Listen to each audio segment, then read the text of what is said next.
be as clean as it's gonna get.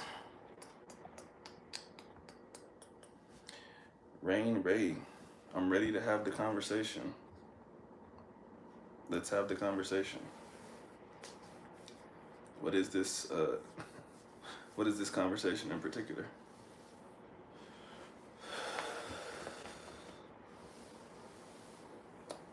Why does the camera look blurry like that?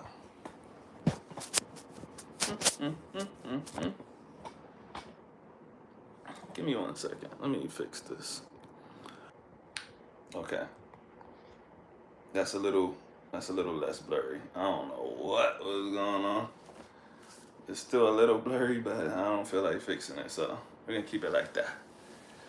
Let's get to chopping. Let's get to chopping.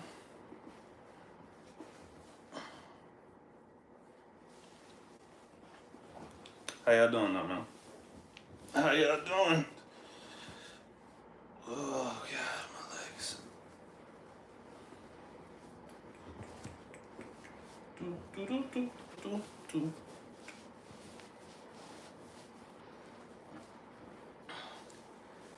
Is that air conditioning?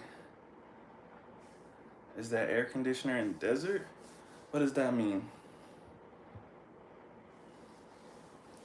What does that mean?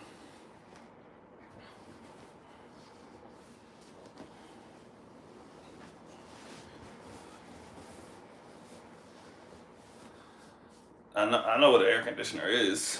I don't know what your message means. Is that air conditioner in desert? What does that mean?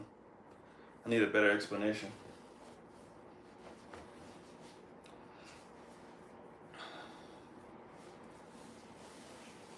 Kaden, how you been, man?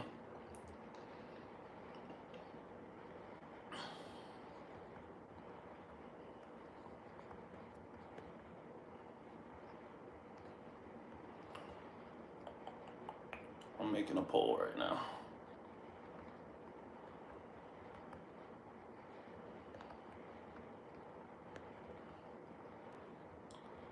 Yes, no.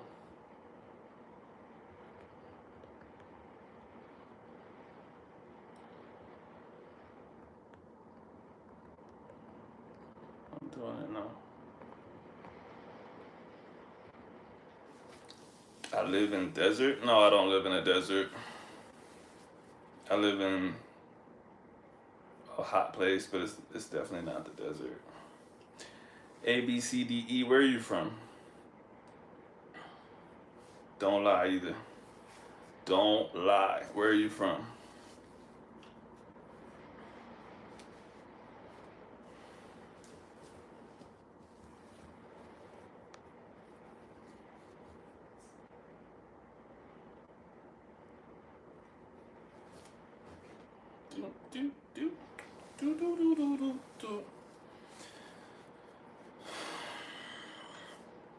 All right, what are we talking about tonight, man? What are we talking about tonight? I don't know how long I'm gonna be on here tonight. I usually try to make my Sunday one the long one, and the middle of the week one, I like to kind of just chill. From a small island, East Africa. What is the small island in East Africa? What is the name of it?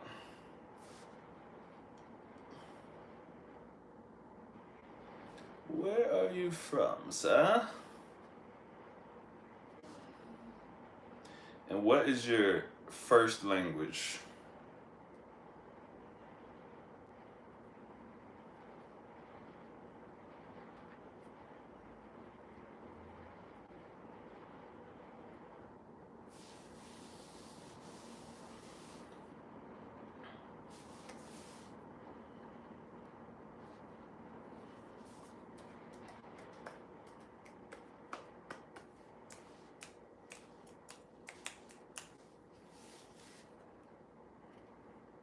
I'm interested to know.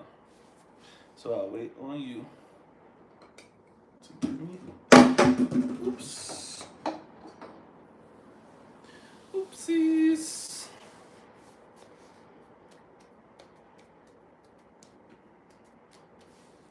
So you're not gonna tell me where you're from, huh? I was really interested. Edwin, what's up, man? How you doing?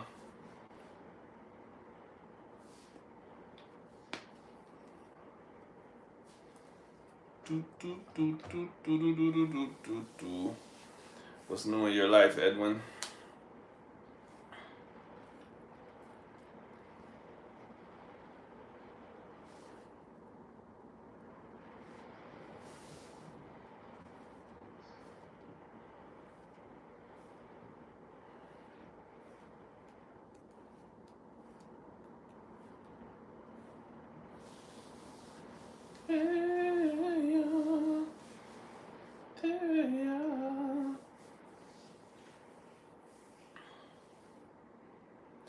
Well, I'm still waiting to find out where ABCDE is from, and I'm waiting to find out how Edwin is doing and what's new in his life. Oh, good, good.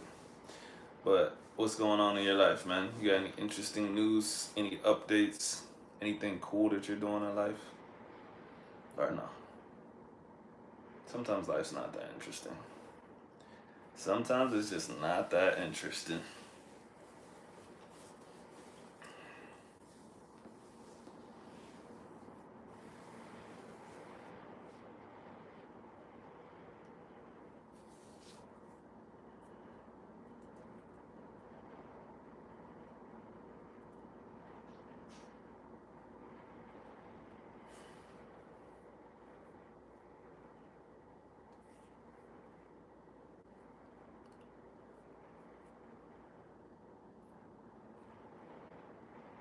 Nothing interesting to share.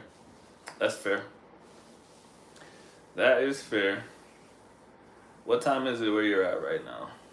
I'm trying to see what time zone I'm lined up with now. I think I'm lined up with Central Time now. I've been on East Coast time, but daylight savings happened and there's no daylight savings here, so I think I'm on Central Time now.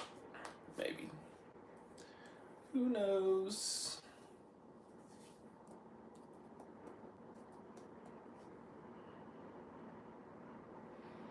Where's my fingernail clipper?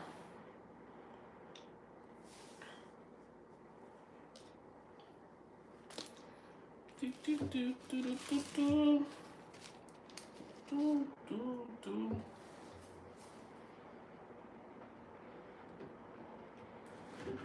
Try not to knock everything over. Until people comment, I'm gonna draw pictures.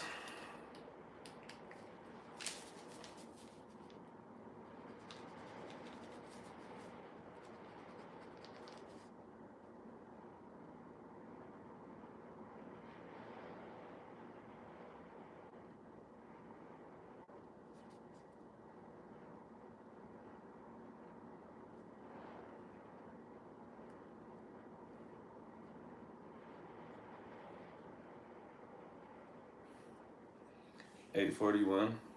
Okay. You're a little bit behind the stream. It's 8:43 here, so I am on Central Time. You're in Texas, right? I'm pretty sure you told me you're in Texas.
I'm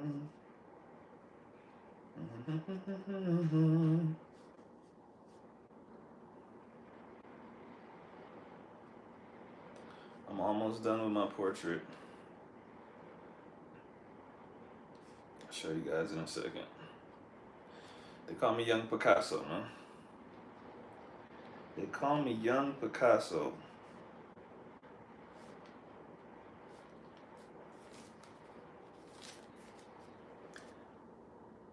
This is my portrait that I just drew. What can I say? I'm a talented guy. Mike, stop downplaying your singing abilities, my brother. He knows how you can try.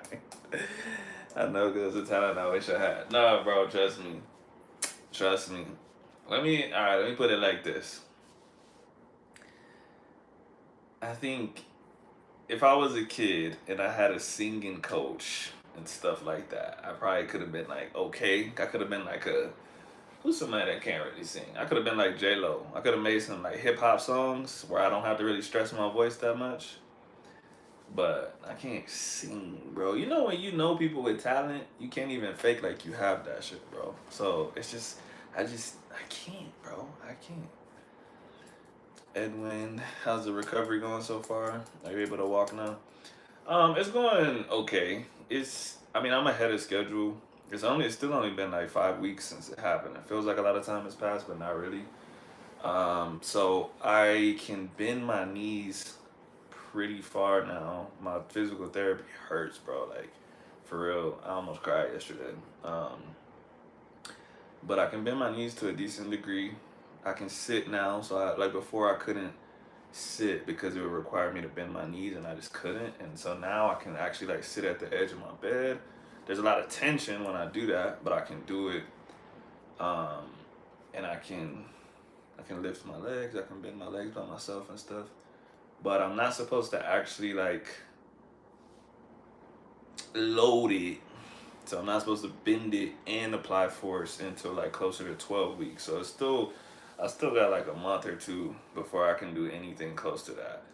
But I can walk with straight legs. I can walk with my braces. I can walk with those on. But right now I still need the walker. But I've been getting to the point where I can take penguin steps with barely any pressure on the walker. So my next checkup is April 1st, and I imagine he'll tell me I can start walking without the walker. But yeah, that's still like 3 weeks away, 2 weeks away, 2.5 weeks, something like that. It's a little ways away. So I'm focused. I take it a day at a time. And yeah, I don't look too far forward because every day's tough. Every day is different. I'll be back later if I finish this assignment. I'm trying to avoid having to work on the weekend. My brother's birthday is this week, and I want to get more video footage. Respect. Good luck.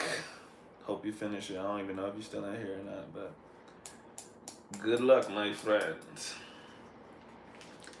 All right, now let me draw another portrait.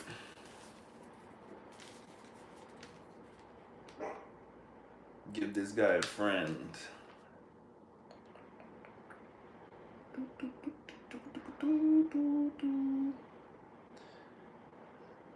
I give this guy oval eyes.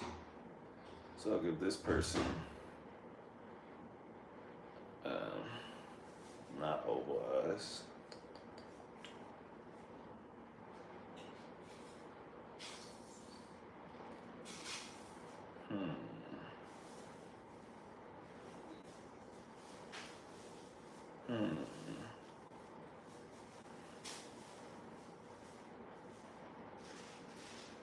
Young Picasso's at work right now. Give this guy a round face. I'll give this guy some jaw definition. He deserves it.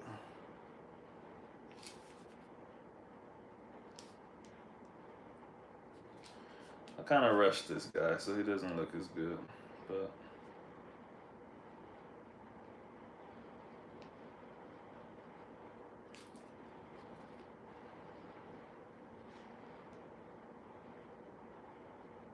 Give him a nice little zorro. Little mustache. Give him a little soul patch. You feel his hair in.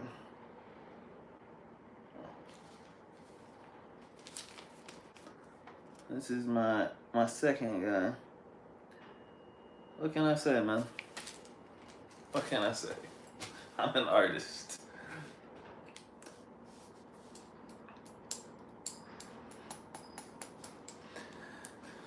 Let's see. It's 8:50. I've been on for 15 minutes.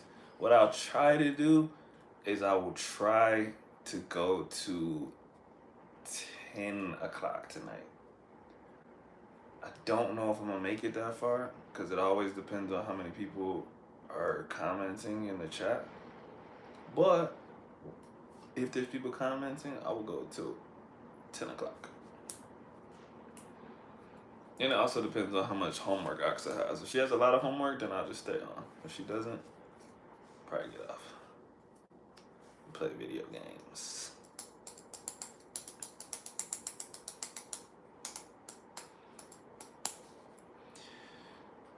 What was I gonna say?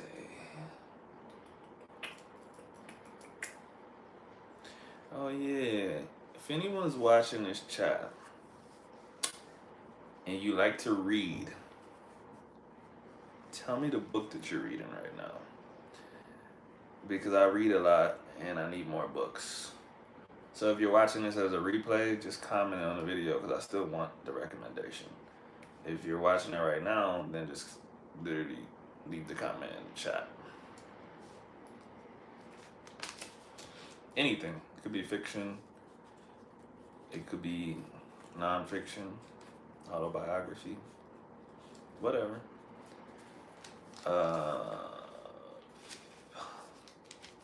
The book that I bought but haven't started yet is called Los Pecados de la Paz, and it's pertaining to the history of the FARC and the guerrilla warfare here and a whole bunch of other stuff that I don't know about. So I bought that.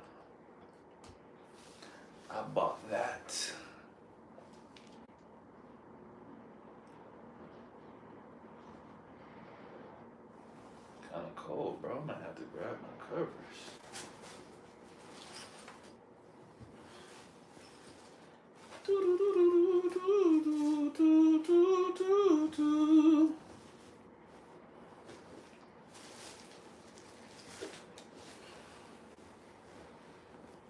Compa.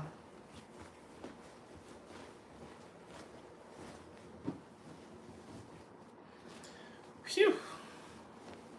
It's a bit chilly.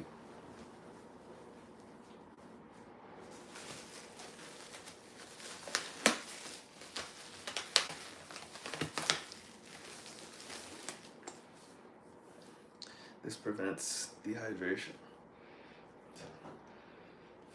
What does it smell like that? I think it's just a bag. It smells like coffee.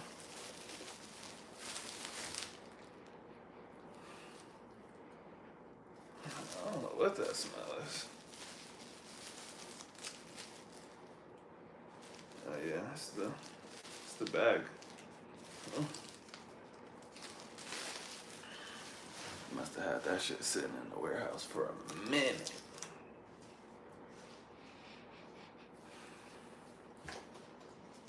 Don't like. Who is the one person that is watching this video? Now there's two people. Who are the two people that are watching this video? Stop it. Ruff, ruff, ruff, ruff. Ruff. You're off live? No, I'm on live. Oh, so, we have some news. Why is Jim barking?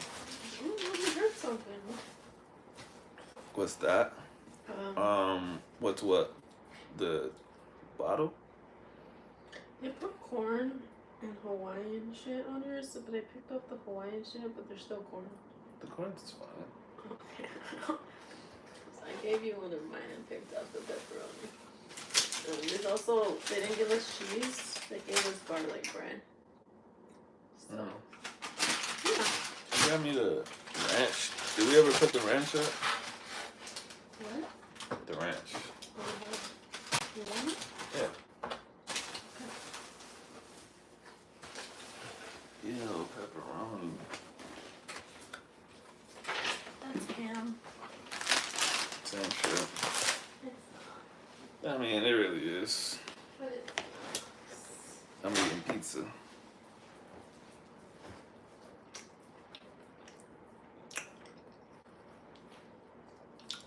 Give me pizza.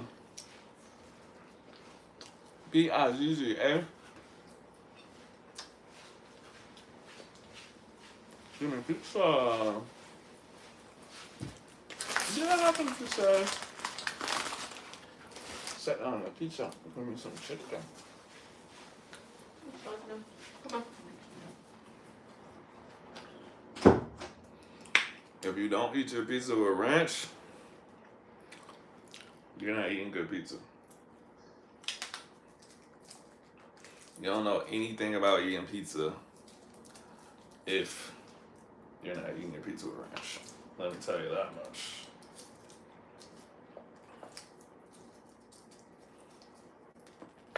Why can't I open this?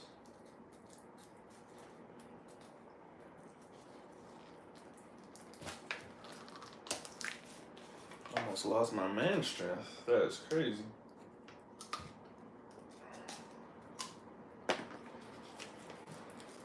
You're not a grown man if you can't open bottles, bro. It's like one of the primary functions of being a man.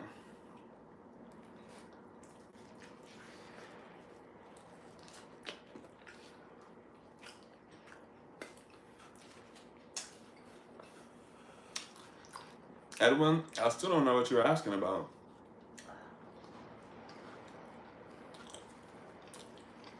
Have you ever heard the Portuguese spoken in Angola? Yes. I know somebody from there that speaks Portuguese.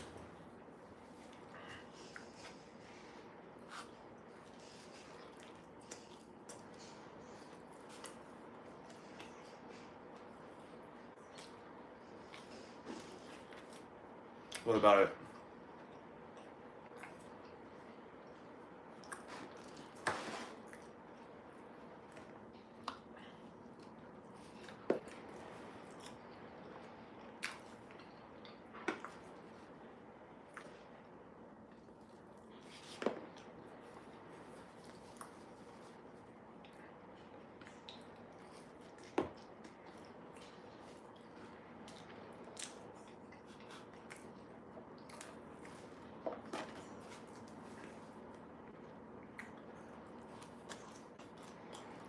I'm interested to know why you brought that up, Rolando.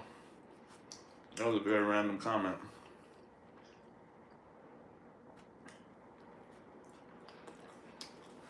Do you believe you have to obsess over something for success? It depends on what you mean by obsess and success. Both of those, you have to define both of those. Because depending on what it is, yes, you do. Some stuff, no. Axel, why'd you say boo? Axel's mad random. It's the variant of Portuguese that sounds the closest to Spanish in terms of pronunciation, don't you think? I don't know. I would have to listen to it more, bro. For me, it depends on the accent and not so much the dialect, if that makes sense. Because sometimes I hear Portuguese speakers and they could be from the same like region, or like I should say country, but one of them sounds like they're speaking something close to Spanish and the other one I'm like, what the fuck? Like some Brazilians, I'm like, oh wow, that sounds close to Spanish. Other ones I'm like, what in the world? Actually, what?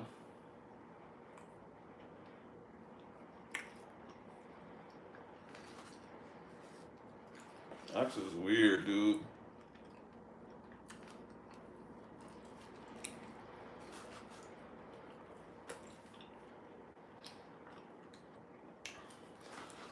be consumed by your work, being high level in your field. So again, I would say that's not specific enough for me to answer the question. Um, if you want to be the greatest basketball player of all time, then you need to be Kobe. You need to be Kobe Bryant. You need to be that level of obsessed. Lance Armstrong, Michael Phelps, all of those dudes spend all day doing that shit. You know what I mean? They literally live and breathe it. But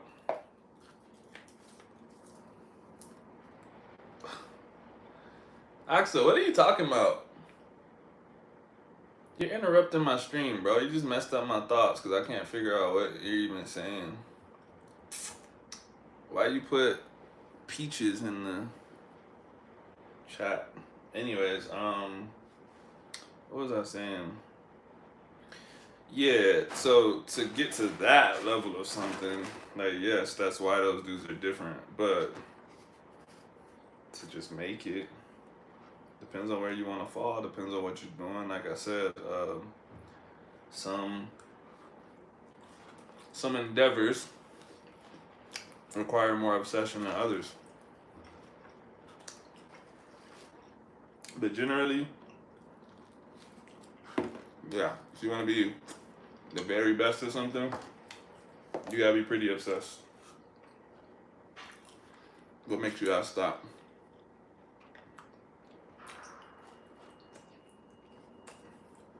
And if you want to answer from a different angle, I'll tell you like this. If you're not obsessed, let's just say me and you were both basketball players, right? You practice for, I'm not gonna say a period of time, I'm gonna give you a metric. I'm gonna say you take 100 jump shots a day. Maybe you do 50 in the morning, 50 at night. But I'm like, yo, I watched Larry Bird, I watched Kobe, I watched Magic Johnson, all these dudes said they shot 500 jumpers every day. I'm doing 800, I'm doing 1,000. Now what happens is, today I did 900 more than you. Tomorrow I do 900 more than you. You keep doing that shit throughout the week, bro. You talking about 5,000, close to 6,000 extra shots that I took. How does that look across a year? How does that look across 10 years? I'm way ahead of you. You know what I mean? So that's the difference. If you're not doing what I do, how could you be better than me? Only caveat is, just because you put in a lot of work doesn't mean it's good work.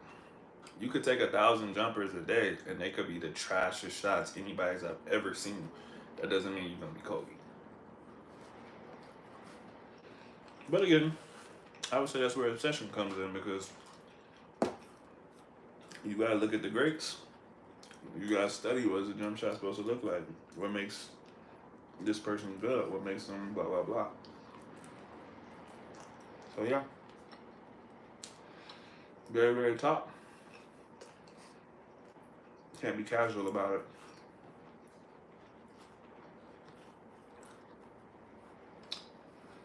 How you avoid burnout? Well,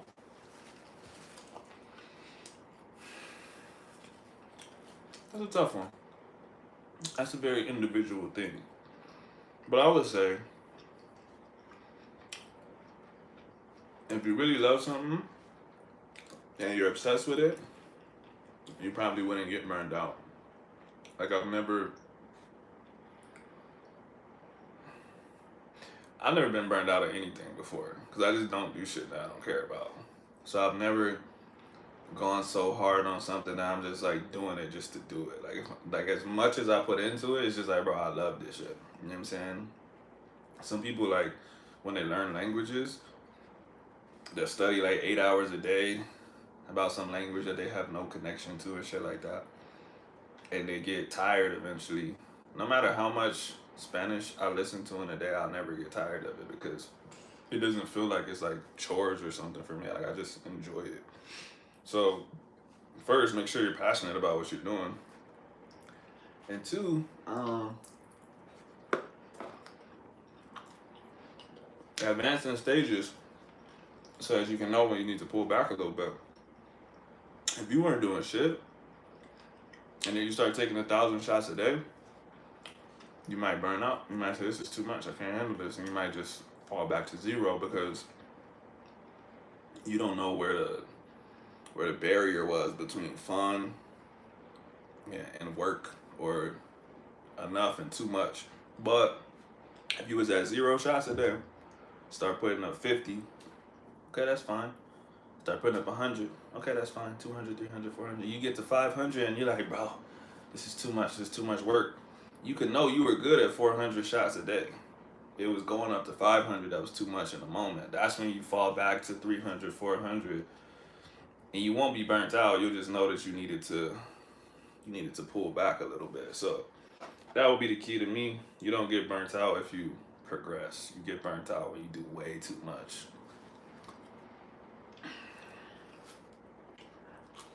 Te amo, hermano. Yo no hablo inglés, yo hablo español. Te amo a ti. Gracias por joining. What up, Timbo? Lafayette, what's good, bro?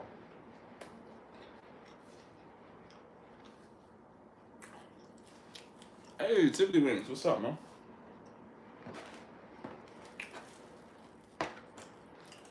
¿Quieres pizza?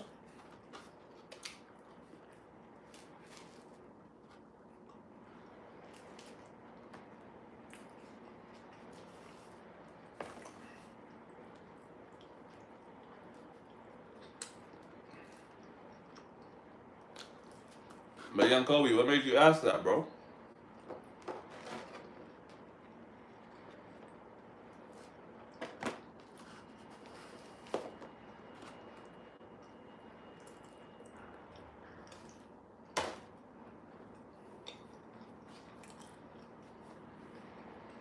You feeling burnt out or what, bro?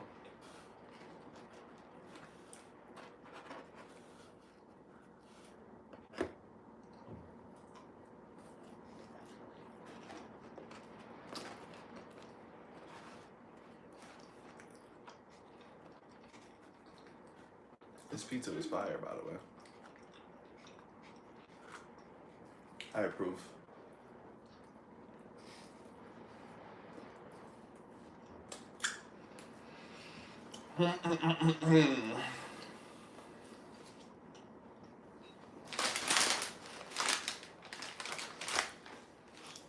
Axel stole the marinara sauce. That's crazy. You can't eat breadsticks with no marinara sauce. It's pretty insane. Pretty insane.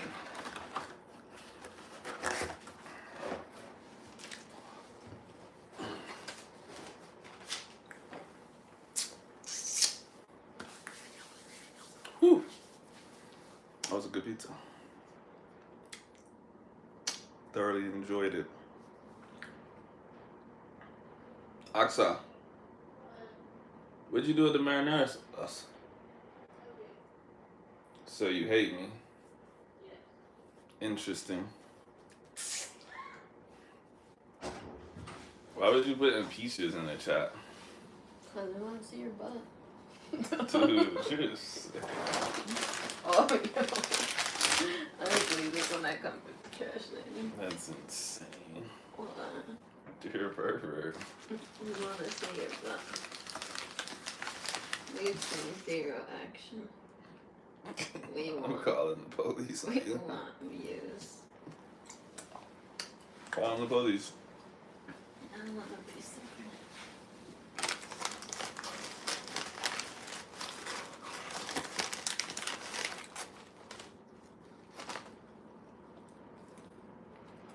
Pretty good. Okay. Okay, now. Pretty good. Smell good. been kind of doing school more than I used to. But at the same time, I feel like I've been losing more and more energy or mental energy. I've been trying my best to hide it so my mom don't worry since her birthday tomorrow. Well, I think whenever you do anything, it takes energy. Um, I don't think there's anything wrong with losing energy for doing something, but as long as it's not like putting you in a dark place or something like that. Actually, you didn't close the door. Super fake. You just gotta make sure the handle actually turns.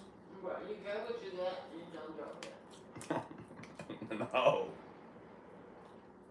Because Jim's gonna come in here and jump on the bed. Your problem. Stop proving it. You get one more shot. You get one more shot.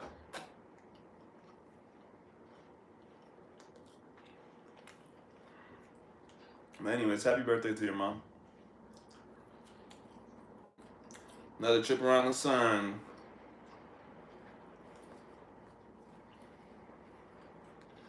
Alright, I'm only gonna eat one more breadstick. As good as these are, it's too much bread. I'm gonna wake up looking like the Michelin Man.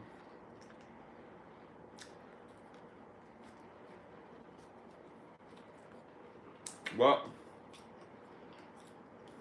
Fire breadsticks.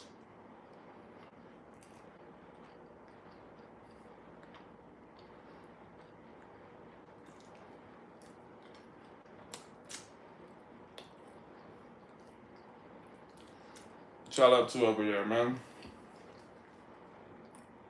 It's a lot of people in the chat, actually. It's very surprising.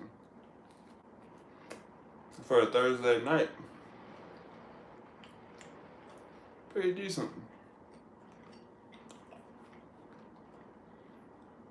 And just in case y'all didn't hear it before, if y'all are currently reading a book, drop it in the chat so I can I'm gonna read it.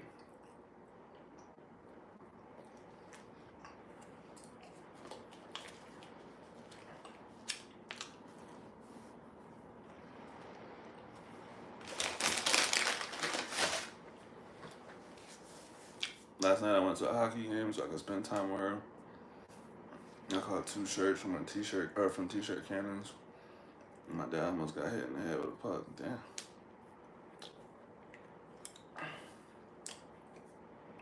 I used to love going to hockey games when I was younger, man.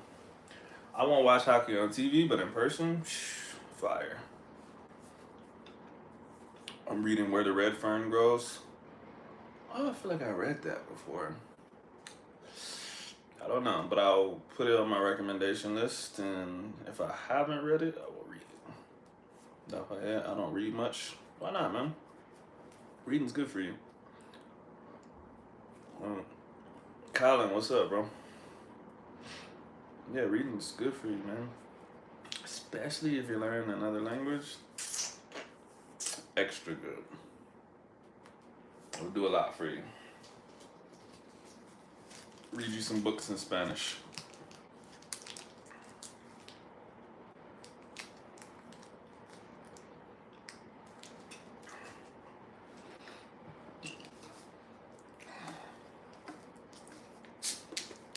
This is your reminder. If you haven't drank water today, that's crazy, and you need to hydrate.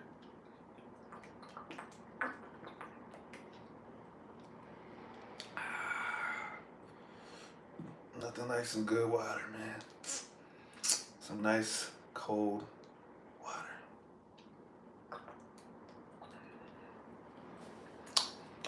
Read a lot of subtitles with Spanish shows. That's good too. Let me tell you something. Let me tell you the difference between a show and a book. While you could press rewind on a show, a lot of times you won't, because it'll mess up the flow of the show. You're not going to go back every single time you don't understand something. With a book, you could look over the same exact part 10 times in a row, no trouble. You don't have to press rewind. You can literally just look back. And you can read it 80 times in a row until it kind of makes sense. But also, the words used in books are different than TV shows. TV shows don't have like now I don't want to say they don't have advanced vocabulary because they do. But TV shows tend to have simple vocabulary because it's drama, like, and that's good. It's good to learn. But a lot of words that are not really said on a day-to-day basis are still important. Um, for instance, let me think. I don't know. I can't think of something. But the point is, there's some things that a book can do for you that a TV show can't. But a TV show's good. I don't really like hockey, but I like watching the fights. That's fair. That's fun. And last night I got pissed and started a full-on fist fight. Lost with a couple of bruises and left and punched the soda machine. Dope. Watching Elite on Netflix, bro. I cannot watch. Most of the time, I can't watch shows from Spain, bro. I just don't. I don't like their accents most of the time. Not for me. I watch everything with subtitles, English or Spanish. I even used to play video games with subtitles. I was actually telling my physical therapist that yesterday. Because I told her I watch shows with subtitles, and she was like, "Oh, you don't need to. Like, you speak Spanish." She's like, "You don't watch shows in English with subtitles." I was like, "Yes, I do." Just because, like, why not? Sometimes you can't understand what the characters are saying, bro. Like, it just makes it easier. So yeah, I watch everything with subtitles too, unless I'm specifically challenging myself to not watch subtitles. But if I'm watching for like leisure, I'm watching it with subtitles. Like, why would I stress myself out worrying what somebody said or didn't say if they could just put it on the screen, bro? What's a good Spanish book to read for A2B1 level? That's tough, man, because I don't really like recommending books, shows, or movies without knowing what the person is into, because if you don't like what you're consuming, you're not gonna get much out of it anyways. Um, so it's hard for me to just give you a book. But if you're just looking for something standard, there's a book called Short Stories in Spanish for Beginners or something by Ali Richards. That's a decent little book. It's just a bunch of like 1 to 2 page short stories that has like quizzes at the end of it to see like how much you really comprehended and stuff like that. And so pretty cool book. What Spanish shows have you watched on Netflix? Bro, I've like literally watched like hundreds of shows. I couldn't even.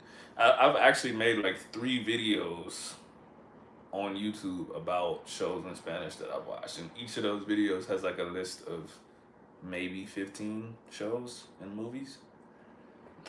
So yeah, it's way too many for me to just tell you. But the ones that pop into my mind first, one of the best ones I ever watched was called La Niña. It's a Colombian show, super long. Like, I'm talking about like 90 something episodes. La Reina del Flow, also from Colombia, also like 100 something episodes. La Reina del Sur, Mexican show, 100 something episodes, very good. What else? There's a limited series called El Robo del Siglo. That's a good one. About a bank heist in Colombia. I think the English title is like The Great Heist or something like that. What else? Nicky Jam made a series called El Ganador. That's a really good limited series too. It's his actual life acted out. So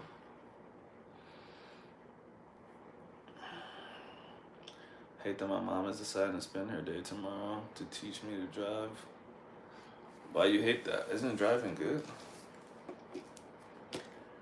Miss J, first time here, learning Spanish as well, planning to travel abroad next year.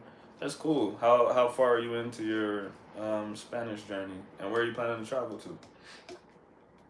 Welcome to the chat. I'm not gonna lie, not a lot of women come into the chats. Don't know why. It's just like that. My chat is usually like young 20-something-year-old men. I think it's a woman-friendly chat. It just doesn't happen to have women in it.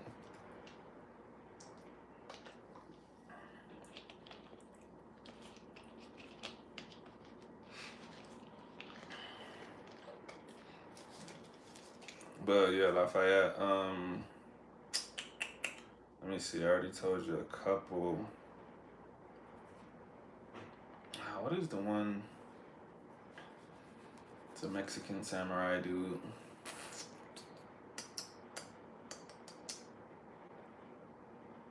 Hey, Axa. Hey, what was that show with the Mexican dude and he was really he was like from Japan and he was like a samurai and shit? Huh? Oh yeah. El Dragon. El Dragon. That was a good one. It was it was like a modern twist on cartel stuff. He was like running the cartel, but he was doing stocks instead of dealing drugs. So it was, but he was like doing shady shit with the stocks, like threatening people, putting out stories saying like, "Oh, this is gonna tank tomorrow, so everyone sells," and then he would buy it and be like, "Oh, this is the best fucking stock ever." I think it's a good idea to watch dub famous movies that you've already watched in English. Oh yeah, 100%. Same thing with TV shows too. Like, regardless of which way you're going, from Spanish to English or English to Spanish, they usually have both options somewhere. So like you can find SpongeBob dubbed in Spanish all the way through Powerpuff Girls. I remember when I first started learning Spanish, like I watched Powerpuff Girls in Spanish. It was funny too, just like seeing like the different names like Bubuja and stuff like that, like instead of Bubbles, you know. Yeah, it's funny. Sometimes the only thing is sometimes the humor just can't get translated. So they try to get close, but some jokes just don't go over well in the other language. As a matter of fact, I teach this girl English on Wednesdays, and she was telling me like, "Oh, like have you seen Shrek?" I'm like, "Of course I've seen Shrek. What do you mean?" But she was like, "Oh, but it's so much funnier in Spanish." And I was like, "It is funny in Spanish. It really is. That's a great dub. If you haven't seen Shrek in Spanish, watch Shrek in Spanish." But I was telling her some stuff is just not funny in Spanish. And so if you guys have seen Shrek, the scene where they get to Duloc and the little dolls are like, "Please stay off of the grass, shine your shoes, wipe your face." I was trying to tell her like, yeah, that's not funny. Like they didn't have a translation for it in Spanish because it wouldn't rhyme and like it just didn't happen. They just did something else. And she was like, "It doesn't really sound funny." I'm like, "Yeah, it's not funny in Spanish, bro. It was funny in English, especially when I was a kid." Or like when when the gingerbread man is like, "Do you know the Muffin Man?" She didn't know who the Muffin Man was. They changed all the words in Spanish, so it's not even the same thing at all. But I was trying to tell her like, that shit is funny because we used to sing "Do you know the Muffin Man" when we were kids, and so that's a reference to that. It just you can't translate it. You can't translate it. Been consistently at it for a year and 5 months. Dope. How's your how's your journey going? What I don't like to ask people to like grade their Spanish because that's really hard to do. But what can you do and what can you not do in Spanish? Can you have full conversations? And what part of Colombia are you thinking about going to? You should come to Cali, Colombia, because it's cool here. There's no point for me to learn since I usually stay home a lot, and I don't want her to spend her day off. Hey, bro. One day you're gonna have to leave the house, and it's cool to drive. One day you might need to drive someone somewhere. You might need to drive your mom somewhere. You never know when an emergency is gonna happen. It's a good skill to have. Familiar with some of the shows you mentioned, but I like reading as well. What do you like reading? Joe El Dragon. Yeah, bro, that show's fire. Joe, what other shows do you watch? I've probably seen like everything on Netflix, bro. Like there's a show, there's a show that's based here in Cali, Colombia about the Cali cartel, and it's called El Cartel de los Sapos. That show, fire. But actually, I don't think y'all would like the original thing. But there's a, what is it called? It's like a prequel, and it's called, like in English, it's called Snitch Cartel Origins, like origin story or origin, something like that. Um, but yeah, in Spanish, El Cartel de los Sapos, super super dope. What do you think of the new live action Airbender? I did not watch it, um, and I don't know if I'm going to. I heard it wasn't that bad from some people. I heard it wasn't as bad as like the Dragon Ball Z one they did a while ago.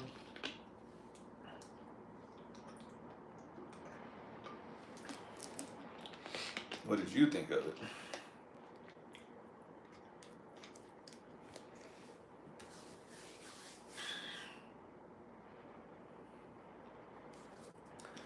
The chat is actually talking about Spanish today. That's different.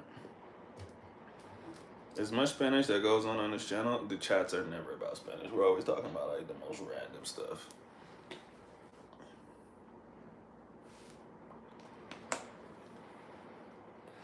If anybody else has any shows, drop them in the comments. I'll tell you if I've seen it. If not, I might have to watch it. There's improvement from where I started, but I get frustrated that I struggle with speaking. I understand the most when reading, about 65% listening, but I know it's a process. Yeah, and you know, speaking, listening, reading, and writing are 4 different skills, right? And 2 go with another 2. So obviously, like, reading will help your writing, and vice versa. And speaking will help your listening. But at the end of the day, if you want to get better at any one of those individually, you have to put a lot of work into it individually. So the mistake that a lot of people make is just thinking that they could read 1,000 books and they'll just start speaking mad fluently and blah blah blah. But the fact of the matter is, like I said, speaking is a skill. You have to, for one, there has to be a connection between your brain and your tongue, right? Just like little kids, whenever they first start talking, they haven't gotten enough reps in to actually say words correctly. So instead of saying 3, they usually say free and stuff like that, just because it's really hard for them to make that TH sound. Same thing with English speakers when they're learning Spanish, they have a lot of trouble with, either they can't roll their R's, so instead of saying like perro, they say perro, or they can't say the single R. For some reason, they can roll their R's, but they can't say the Spanish single R, which is different than the English R. So there's just always something that we have to work on, and you're only gonna get better at it through practicing it. Yeah, if you want to get better at running, you can get on a bike. It'll help your cardio a little bit, but when you put your feet down and you start running, it's a different skill.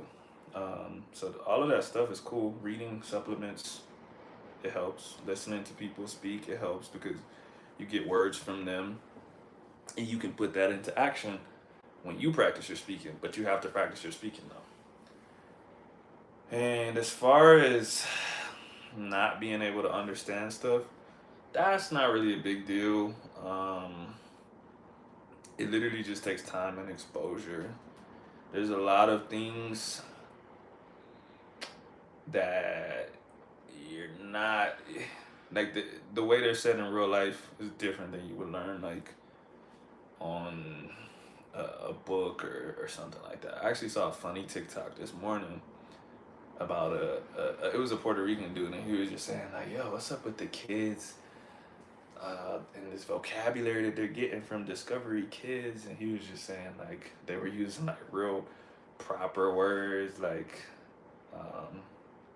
I really don't remember what he said, but he was just saying like we don't say that, like we say this because it's true. Like as you get older and as you get away from academics, like the way people just talk in real life is just it's just different um, than how people talk in a schoolhouse or in a place where you're learning a language. Like the stuff that they teach you is always gonna be the most neutral and the least vulgar form of a word.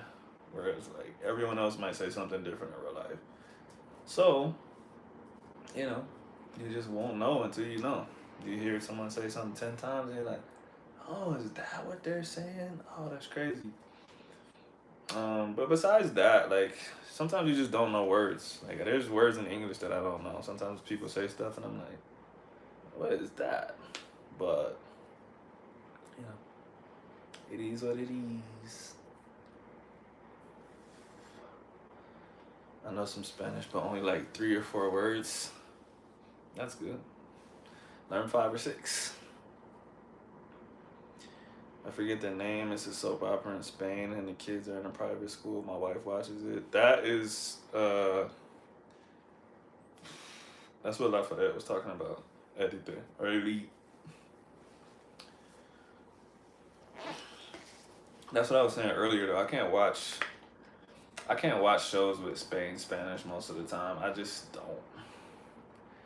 don't care for their accents, man. No disrespect to them. The only time it was like tolerable to me was in La Reina del Sur because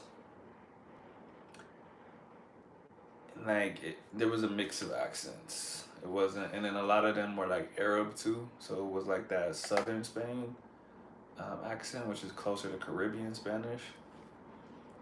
But just everyday Spain Spanish, just not my thing. The whole I just can't get over it, bro. No disrespect to them. I hope no one's Spanish in here. Just not my thing.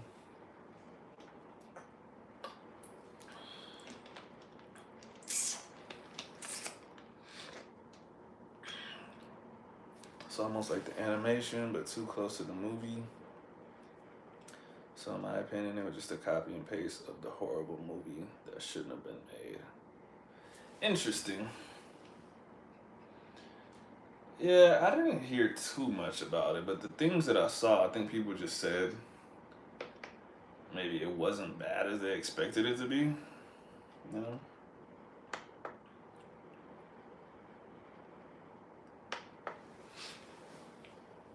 Pronunciation is good. I do well with hearing words and accents. Just looking for a consistent language exchange partners so I can practice talking more. Yeah. Are you against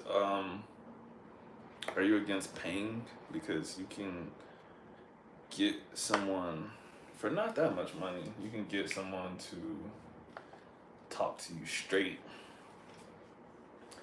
for a period of time. Like, I mean, that's how I originally learned. I paid somebody to talk to me in only Spanish, and I mean, me and him are super good friends now, so I moved to Colombia. But at the time, I was like, bro, I don't want to do me in Spanish, you in English. Like, nah, bro, only Spanish, me and you, 1 hour every day. And so I paid him to do that. My progress skyrocketed. And then, yeah, like language exchange is cool, like, but whoever's like the more dominant personality gets more out of the exchange because they're more forceful and they're like, oh, but how you say this, and you might not ever get what you want. Because I know a lot of people that do language exchanges, and I'll be like, there's no rate that you should be progressing at, but I might think like I would expect that you would have progressed more than that in this amount of time. But like I said, depending on who it is, you might not be getting a lot of Spanish back from them. I love the Spaniard accent. I think the Spaniard accent is the British accent. It sounds more professional to me.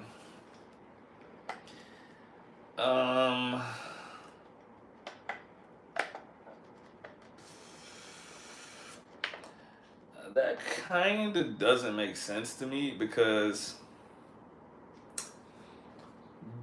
there's not just one accent. So that's like saying like a Liverpool accent sounds more professional. Like there's no way that you think that.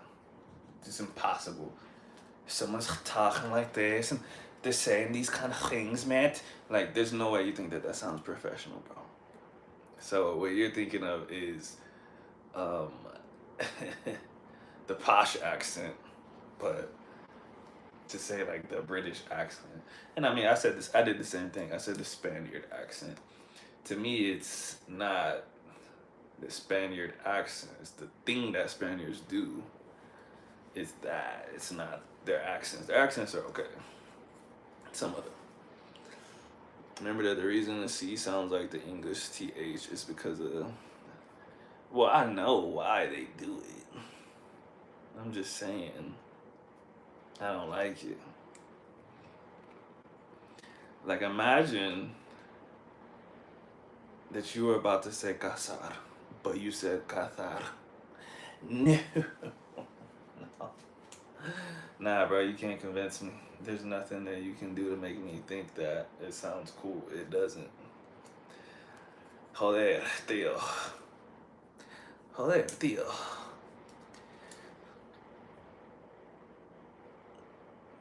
Hello, talk, good.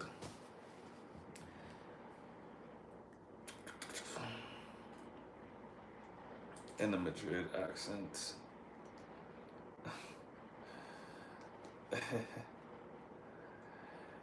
Yeah, I mean, like I said, some of them are cool. I like the Andalusia accent. Like I said, Southern Spain, because it sounds. I mean, that's where Caribbean Spanish comes from. So it doesn't really sound that far off. So I'm like, this is pretty cool. They do the th thing, but they speak so fast and it sounds so different that you don't really hear it that much.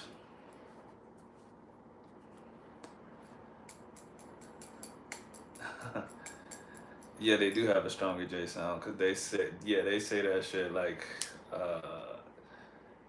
well, I mean it makes sense because the the Arabic roots, but they say it like the sounds in Arabic, like they say it like a kha, and they say it like joder, joder, tío. Do I still study Spanish? I've never studied Spanish, bro. I'm not a studier. Anyone that knows me in real life, first of all, that's why the first university I went to, I got in trouble for plagiarism. But I'm not a studier, bro. I just do things. All I do is speak. I watch shows. I read. You could call that studying, but it's not like I have like I don't have like a book where I'm like doing workbook assignments and stuff like that. Like,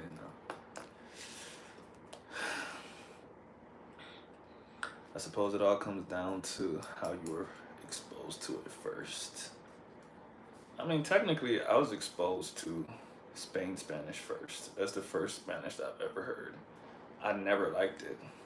That might be the reason that I didn't take to it at first. I just didn't like the way it sounded. It wasn't until later when I heard other people speak, I was like, yo, Spanish not that bad, bro. I see what everyone's saying now. What's my favorite Spanish accent? That's really tough, man. I feel like there's a group that I like, but it's hard to say like one accent. But if I had to pick,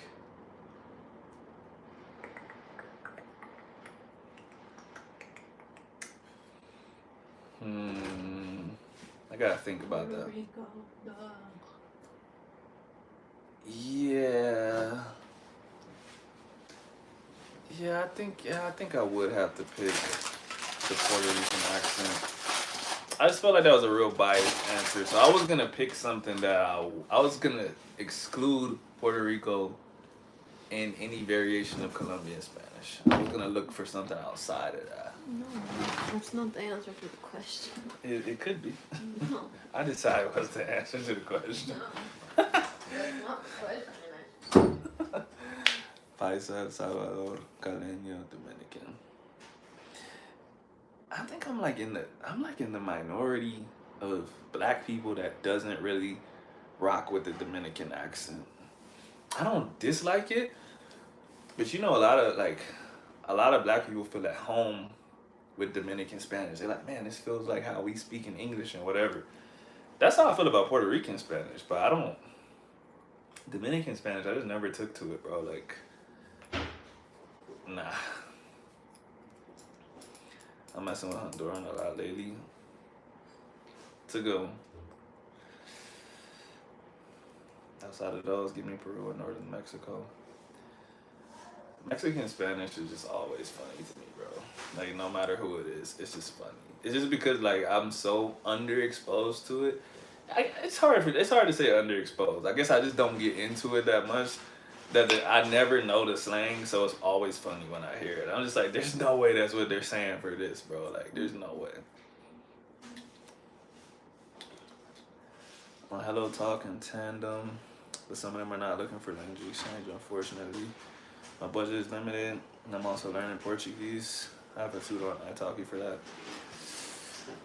Yeah, it's tough with the limited budget, but it could still be done. And yeah, I heard lots of people on Hello Talk and Tandem or on some other stuff. It's probably worse because you're a woman too. But yeah, I have heard things like that.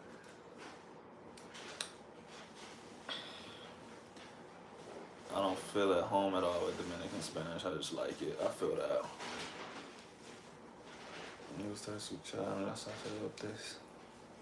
It's a YouTube channel. I'll check it out after this.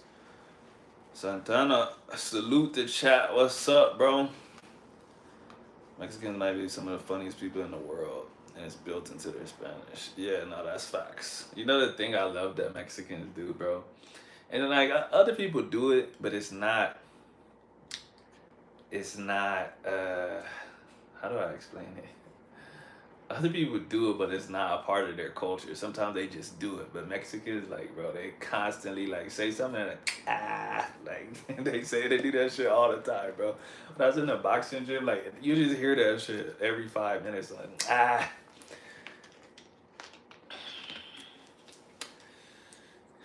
Is your wife fluent and do you talk Spanish with each other? Yeah, my wife's first language is Spanish, but we almost, bro, like we literally never talk to each other in Spanish, like ever. The only time we do is if we're in a situation where only Spanish is being spoken. So like if my friend Will is here, we're not gonna speak in English when he doesn't really speak English, so we'll speak in Spanish. And we will feel comfortable enough to speak English to each other in that situation. But mainly with people that we don't know, because we don't want to like make them feel like we're talking shit or saying something rude. So if we're talking to people we don't know, if we're in public and like the whole table speaking Spanish, we'll just speak to each other in Spanish. But at home, like never, bro. Like never. Literally never.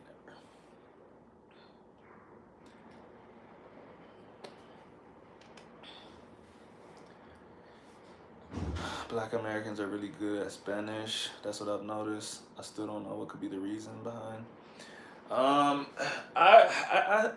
kind of agree with that. You know, I was telling my wife, depending on where you're from in America, technically, we already do stuff that's like similar to the sounds in Spanish, if that makes sense. Like for one thing, and Mike's from Georgia, so he might be able to tell you something like this. But like in Texas, South Florida, and a lot of southern states, there's certain things that we say that we roll the R, especially in Texas. Like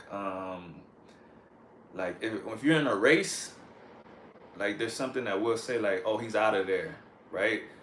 Or like if you racing someone, you might say, oh, I'm out of there, I'm out of there. But when we say it fast, like when you're really in competitive mode, like "Arre, I'm out of there, I'm out of there. Like that's just what we do. Like everyone just says it like that, and no one's like, oh, why are you rolling your R? Like that's how you say it.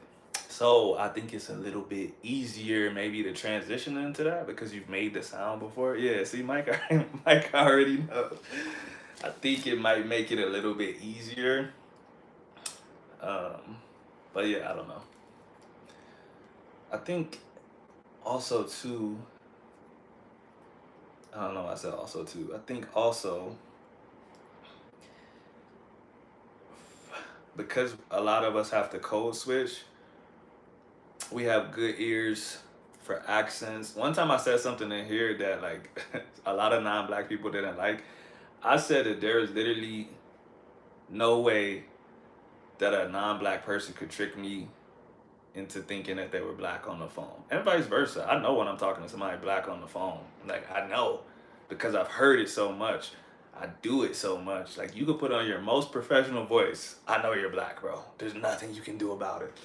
And so because of that, we just you just develop a real good ear. Like I'm real good at accents. I know when someone's first language is in English.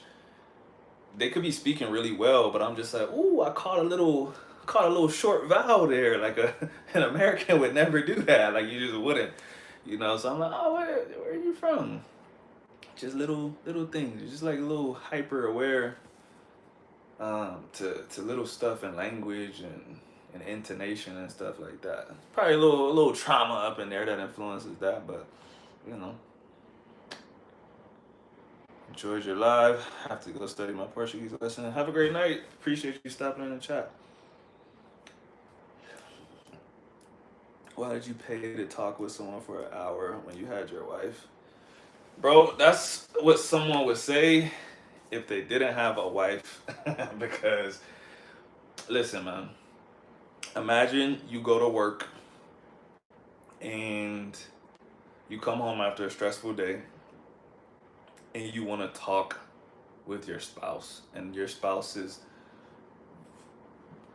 saying, like, okay, I want to hear. And you're just like, bro, like, no, like, I'm trying to tell you about something real stressful that happened. No, we're not doing this. It's hard, bro. Like, it would be easier now, but no one wants to come home after a long day at work and have to work more. You know what I'm saying? That's something that I wanted to do. I wanted to learn the language. She already knows the language. So why would I stress her out? You know what I'm saying?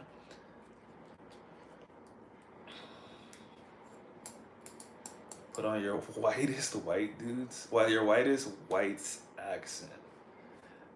I don't know, bro. I have to. When I do accents, I usually think about someone else's voice and do an imitation of their voice, and I can't think of anybody right now. I have to think of like a movie scene or something like that, bro. But like I said, it's kind of a formality. Yeah, you do have to put your voice in a higher pitch. It's kind of a formality to do that voice when you're calling for customer service or something. But like I said, I feel like everyone knows. Like no matter what voice you put on, I feel like people know like they're talking to a black dude. Um, but yeah, I mean I heard my parents do that shit so much. You would not get over on me, bro. Trust me. I'm telling you, bro. I'm telling you, bro. I got an ear for everything, but that one's not even hard, bro. I'm telling you, you couldn't trick me. You know who does a really good white voice? Kodak Black, bro. He be playing around, but sometimes I'll be like, hey, yo, that was pretty good.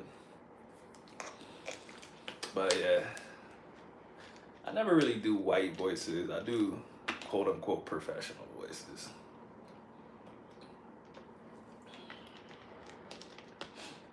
Harry Spears could trick you? I don't think so, man. But like I said, I think I have a gift. Put on your professional voice then. Let me think. Let me think. No, what did I used to have to call people about at my old job? Okay, so y'all know I was a strength and conditioning coach for the government. So I used to have to call these commanders and stuff like that and talk to them about training their guys or whatever. You're calling the embassy because you're under investigation? Bro, I ain't gonna be putting on no fake voice. I'm gonna be under stress, bro. Nah, I used to have to call these commanders. And all I really do, like I said, I wouldn't change too much. But like even when I coach people, my voice is always higher. Even when I'm talking on something like this, my voice is really higher than my real voice is. Because if I actually just talk, my voice sounds more like this, right? But it's something that you learn. Like my dad didn't like explicitly tell me like, hey, be less threatening because you're black. But he would say stuff that lets you know, like, yeah, like if you stand there with your chest out with a deep voice and blah blah blah, you can scare people because you're black. So you kind of learn to tone stuff down a little bit. But anyways, I'll call these people up and I'll be like, hey, I'm calling to talk to Commander blah blah blah. Yeah, so we're getting this program started, and I was wondering if you want to be a part of it because your unit doesn't have anyone training your soldiers right now, and you actually have a 66% pass rate, which is not a good reflection of your, stuff like that. So I just lighten my voice up and just like enunciate the words and stuff. But I don't do like, I know people that really, really try to sell the white voice. Do you think a black person would sound white if he was raised by whites? Yeah, I do.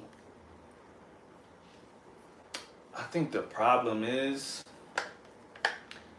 that will have to be done. That will have to be done in a vacuum, bro. I think they can't, if they have access to media, you still say, oh, that's my people. That's what I'm supposed to sound like. You know what I mean? Like, you see rappers, you see black athletes and stuff, and you're like, oh yeah, that's my vibe right there. That's what I'm supposed to be like. And so like, I just feel like it's impossible to not have some blackness in it. But I met some dudes that grew up in like crazy white neighborhoods, never had black friends and stuff, and I'm not gonna lie, they have some pretty white sounding voices, but there's always something where I'm like, he's one of us. What if they're self-hating? Those are the guys I'm talking about. I got a friend, I don't want to say his name because one time I tweeted something about him and he got mad because he was like, yo, they just sent me this, they said you was talking shit. I was like, bro, I wasn't talking shit, I'll tell you that to your face. But he grew up like that. He's black. He was a football player, hella swole. If you saw him, you'll be like, yeah, this dude's probably a hella cool black dude. This guy was in a white frat, bro. And I was like, bro, there's no way you pledged in a white frat. And he's like, yeah, dude, like, those are my bros. And blah, blah, blah. I'm just like, dog, like, what? I've never seen a black person pledge in a white frat before. And he would just talk about some of the stuff, and I'd be like, bro, I feel like, I'm like, were you the only one getting hazed, bro? Like, anyways, he's cool, bro. He's cool, but that shit was weird. He went through a little phase where, like, he was, like, actually bleaching his skin and stuff, bro. I'm not even joking. Full, like, MAGA hat. Bro, he went to a Trump rally with his boys. With the hat on, posting on Instagram and everything. I'm like, yo, people gonna remember this forever, bro. He deleted it like a week later, and like he actually he competes in a sport. I'm not gonna say which, but he started getting like pretty popular and famous on Instagram. So he deleted all of that stuff, and like he got dreads now, bro. Like he's embracing his blackness. But I'll be like, I remember, bro. I remember. So I've met dudes like that. And I mean, I'm kind of just talking shit. Like, I'm sure somebody in the world could trick me. I'm not a robot. But I'm just saying, the majority of the world, you can hear it, bro. You can hear it in their voices.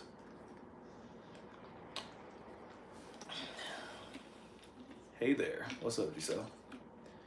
They're legit white accents though, like stereotypically extreme white accents. Oh yeah. No, definitely like those country Georgia boys. Um, and there's some in Texas, like that dude. That's what I'm talking about. Like, I mean, he's actually originally from Georgia, funny enough. But some of those dudes, yeah, it's the accent that they have that makes it sound like they're not even like really trying. They just check my previous comment. Hold on. You know what I hate though? When black people speak. Wait. When black people speak standard English and folks say they speak white. Oh yeah. I hate that shit, bro. Barack Obama doesn't speak white. He just speaks standard English. Yeah, facts. Facts. Why were you on lyrical media spitting the hot 16? Bro, like honestly, when Dre was over here the other day, I was telling him it's been so long since I made music that it doesn't even feel like me, bro. Like I could watch that video and I just be like, wow, like who is that? Like I was really rapping, bro. That's weird. But yeah, I used to make music all the time. Yeah, that was my life.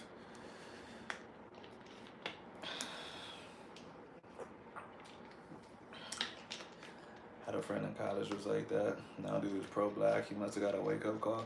That's what I said about my boy too. Cause it was like sudden, bro. Like I can actually tell you. I remember we had a heated conversation. Not just him. It was like 8 of us, bro. Uh, and he was just like, well, I don't even want to say the case, but because I don't know who's lurking up in here. I don't want like no political discussions to pop up. But he was like, well, if Trayvon Martin wasn't doing this, then that wouldn't have happened. I'm just like, bro, do you hear yourself right now, bro? It's like 7 of us versus him, and we're just like, bro, you sound crazy right now, bro. Like you've been hanging with those people too much, bro. Like you sound crazy right now. And I just remember like I said, that happened. He went to the Trump rallies and stuff like that. Whatever, like bro, like we grew up together, so I wasn't like about to just like cut him off because of like political stuff. But I was like, there was some distance in between us. We wasn't like super cool like that.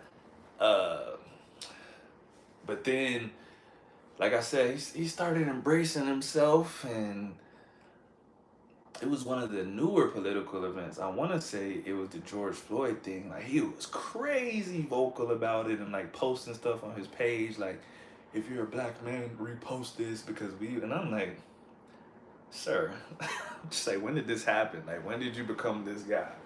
I don't know. I don't know, bro. This said 11 years ago. Yeah, it was a long time ago, bro. Giselle, what am I talking about? I'm talking about a friend of mine that was uncomfortable with being black. He wanted to be white for a little bit. Now he's okay, but he literally wanted to be white. The thing is too, and this is not his fault, but his dad wasn't there, so he was raised by a white dude. And so I think that's normal. Like my hero is my dad, you know what I mean? So I wanted to be just like my dad. That dude raised him and showed him how to be a man and everything. I think he just wanted to be him. I think that kind of messed with his mind a little bit. Gotta give people space and time to grow. Absolutely. Bro, I mean, if you don't know, I'm a super, super non-judgmental person, honestly. Like, people probably can't tell because of the some of the stuff that I say, but bro, I got all kinds of friends. I talk to all kinds of people, bro. Some people have actually sent me messages like, yo, why are you friends with this dude? He's super conservative. He said this. And I'm like, bro, I'm not gonna lie, that's a crazy comment, but like, I'm not gonna judge him. I'm not gonna judge his whole life off of that. He has a political opinion that I don't agree with. He didn't say like no direct crazy racist stuff. So I'm like, I don't agree with that stuff that he's saying, but I was like, I can I can agree to disagree on certain stuff as long as you're not like in the KKK. I'm not rocking with that, but the black card IG skits. What gets your black card removed? Does the black card even exist? You know what, man? That's a tough one, bro. I think gatekeeping is good, but you can't define blackness, though. You can't define blackness. You can't put it in a box. Like, man, this dude on Twitter got cooked the other day because the creator of Dragon Ball Z died and everyone was showing love. And he's like, man, I don't know what y'all was doing, but in black neighborhoods, we wasn't watching Dragon Ball Z. Boy, they was on his head. They was like, I don't know what hood you was in, but we was all watching Dragon Ball Z. And he tried to be a tough guy, and he was like, well, while y'all were watching Dragon Ball Z, I got shot in the chest 2 times. And people was like, well, maybe you should have been in the house watching Dragon Ball Z and you wouldn't have got shot, bro.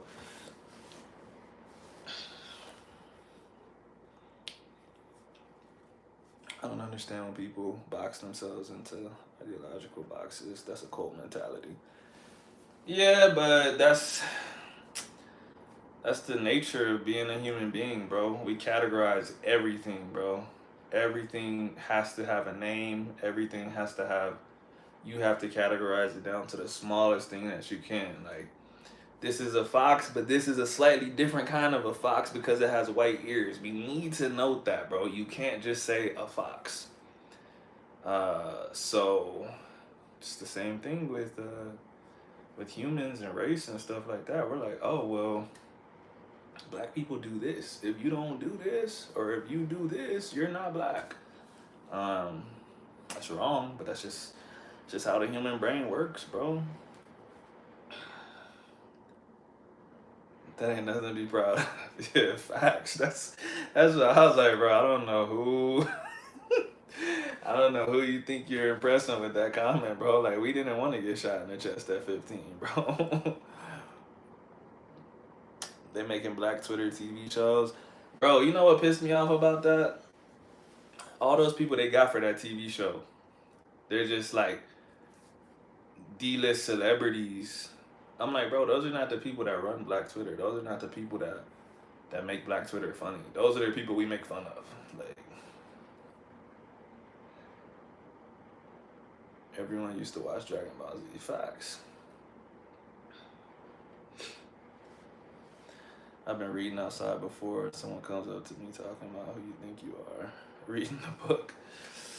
That's sad, bro. That's crazy sad. Yeah, you know it used to happen to me, bro. So because my dad was in the military and I didn't really grow up in the country with my family, like my family in Texas is from like the country part of Dallas. My family in Louisiana is from New Orleans, Baton Rouge, and the country part of Alexandria.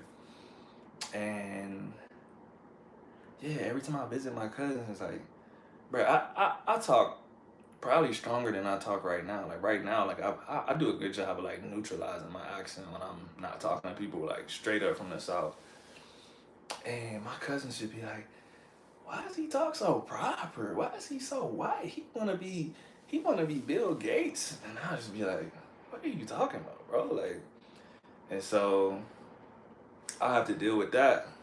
But then when I talk to other kids, they'll be like, bro, why do you say here like her? Why is your accent so strong? Why? And I just be like, bro, like, the fuck? Like, I can't do nothing right, bro.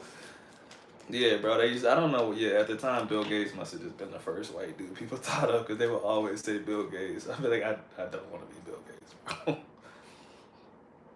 All of my comments are going to ghost. You must be saying something inappropriate. They had Sean King in there? Oh, yeah. I'm not watching that, bro. Cut it out.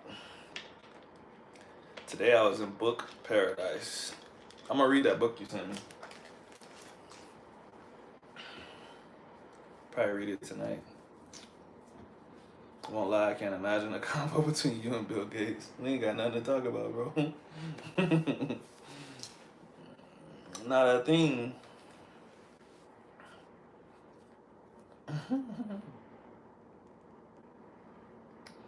Giselle said, I'm a reading you, Mike. What does that mean? Giselle be Giselle be doing witchcraft, y'all.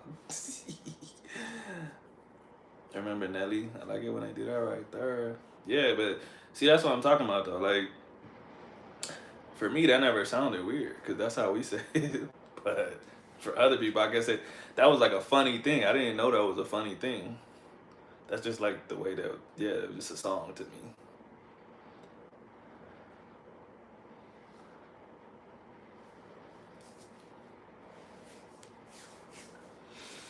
Off topic, when you was learning Spanish, did you ever take a few weeks off or longer? Also, did you ever get burnt out or want to quit learning Spanish? No. I actually talked about this in the beginning of the stream, but on a different topic. I was talking to young Kobe about basketball, but I brought up Spanish because I was telling him that a lot of people don't really have a passion for the language, um, and so they're forcing themselves to study 3, 4, 5, 6, 7 hours a day, and it's stressful, and you can't continue on doing something high paced, stressful forever. You just can't. But for me, and the thing was, he was asking, do you have to be obsessed to get like elite at something? And I was like, yeah, but like there's different kinds of obsession. There's like a curiosity obsession, which I would say is the case for me with Spanish and things related to it. All things learning. I just love learning, bro. So it's never a chore for me. I'm not like, that's what I was telling you earlier when you asked like, do I still study? I was like, I never studied. This was never homework for me. I was never doing workbooks, bro. I'm doing stuff that I like. So there's no way to get burnt out from it. Burnt out describes to me that you couldn't continue on doing something because you kind of got tired and stressed out by it. But like for me, how could I get burnt out of watching a TV show that I like or music that I think is fire? Like you can't be like, man, I'm tired of listening to this good music. Like it just doesn't make sense. You know what I'm saying? So like, uh, no, I never got burnt out. I never took weeks off. I did have points where I wanted to quit, but it wasn't because it's something I was doing. It was just like I was like, bro, I don't know. I just don't know if I'll ever be able to get to where I want to go. Or I would have conversations like early and I see people on YouTube, I'll be like, what the fuck? Like, how are they talking so much in 5 months or some shit like that? And I just be like, I don't think I got the language gift. So that was the stuff that made me want to quit. But it wasn't like that I got burnt out from putting in too much work or something like that. Jan is a nerd. I asked a female coworker to help me with an assignment where I had to do an interview. The week before I interviewed a male coworker, she sent me a long email saying that this was a breach of professionalism. Bro, I legit needed an interview, and she assumed I was trying to set up a date. Yeah, dog, that's crazy. That's insane, bro. That's yeah. I hate that, bro. I hate that, and it sucks because it's like probably 9 out of 10 dudes would have been up to something. So her assumption is not crazy. It's just crazy because it's you. It's like, bro, what? That's not what I'm on at all. But yeah, bro. That's what I'm saying. You gotta be careful, bro.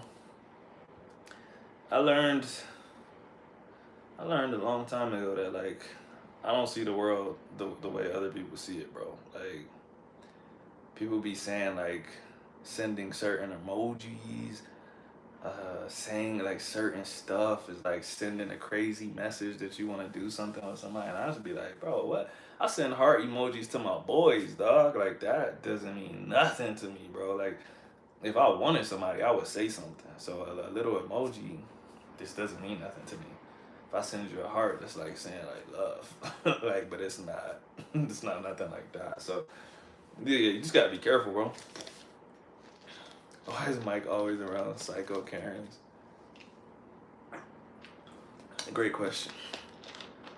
Mike's the common denominator here. We gotta start investigating this dude. I can't tell if these YouTubers are real or not when it comes to language learning. No, most of them are lying, bro. You gotta remember, bro. When people make YouTubes, for the most part, they're trying to get views. Like, regardless, like, everyone's trying to get views. That is the point of making videos, right? Some people are willing to do more, willing to lie to get those views. I like getting views. I like having people in my chat. I'm not willing to lie to get it, though. A lot of people are willing to lie to get it. It's just like salesmen. It's like, what can I do to reel this person in? And they just call it marketing, bro. They're just like, no, it's not a lie. You're just saying this to get them here. This is this. But yeah, bro. For the most part, I wouldn't trust nobody on YouTube, bro. Unless you are watching raw, unedited footage, which is why every time I do like a conversation in Spanish on YouTube, I never edit it, bro. I don't do any cuts. I hit record. Mike can tell you because we've done a video together. I literally say like, yo, I'm about to hit record. We're gonna go. And when we stop, we stop. I hit the end button and I immediately send it to YouTube, bro. I don't do a single edit on that shit. So if we forget a word, if we pause, if there's dead silence, oh well, people gonna have to sit through it and watch that shit. Because I want people to know this is where I'm at, and that's it. Like, I don't want people to think like, oh damn, like there was not a single mistake in this video and there was never any pauses. And I'm not really talking shit about anyone that edits their videos. That's fine. You can edit your video if you want to. I'm just saying, if people have edited videos, you never actually know what their level is. You can definitely make a really good video probably 3 months into your journey. If you got a script memorized and you just need to say something for 2 minutes, you can make it seem like you know a lot more than you really know. Anything that says learn the language in 30 days, yeah, it's literally impossible. That shit's fake.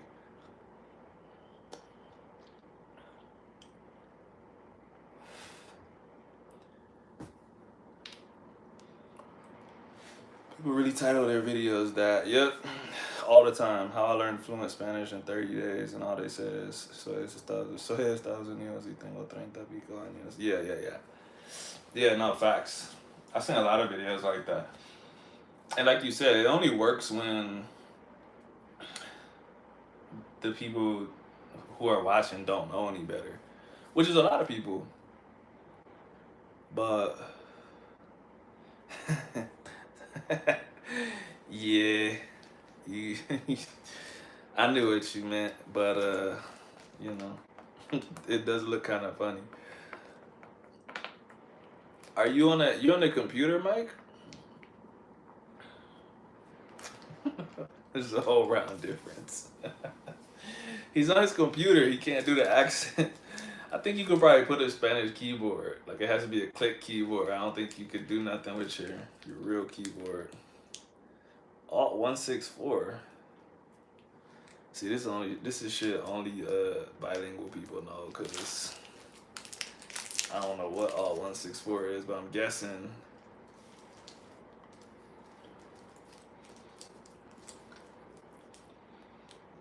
I'm making shit up. You could probably learn basic language structure in 30 days, but that's not getting fluent, and that's not learning. Like you said, you just learn the structure, and even then, there's so much stuff that you literally could not learn in 30 days, bro. Yeah, 30 days is just nothing. You could, bro. The people at DLI, the Defense Language Institute for the Army, they literally have to do 8 hours a day, bro. And they have to be there for like a year and a half. Those dudes after 30 days, they don't know shit, bro. My friend just went through that shit. He actually went through something a little more intense than that, because he's like special forces and shit. And he hit me up because he had to take like a speaking exam, and he was like, "Yo, I just need your help. I just want to say all the stuff that they're probably gonna say to me." Well, basically, he wanted to call me and he wanted me to ask him like basic questions because that's what they do in the speaking exam. They ask you like, "What's your name? Where are you from? What's your job?" Stuff like that. So this was like him like 45, 60 days into this shit, bro. Like 8 to 10 hours a day, like really intensive course. And he sounded like I would expect someone would sound after 60 days. Like he could spit it out if he knew it, but I mean, I was talking to him really slow too. And sometimes I would say stuff and he'll be like, what's that, bro? And I have to say it a different way. He'll be like, oh, okay, okay, okay. But there's just not much you can do in 30 days, man. It's just not a lot of time to do anything. But you could go from scratch to knowing something, of course. Like 30 days, like, yeah. You could put a lot of work in 30 days. It's just not enough time to be proficient or something.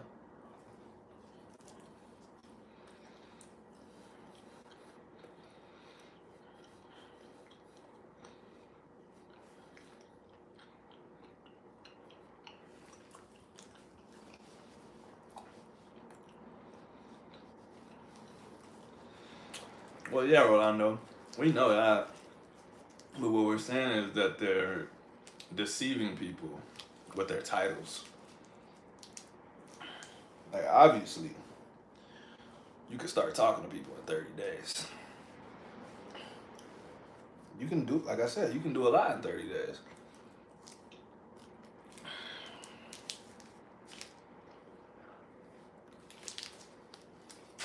But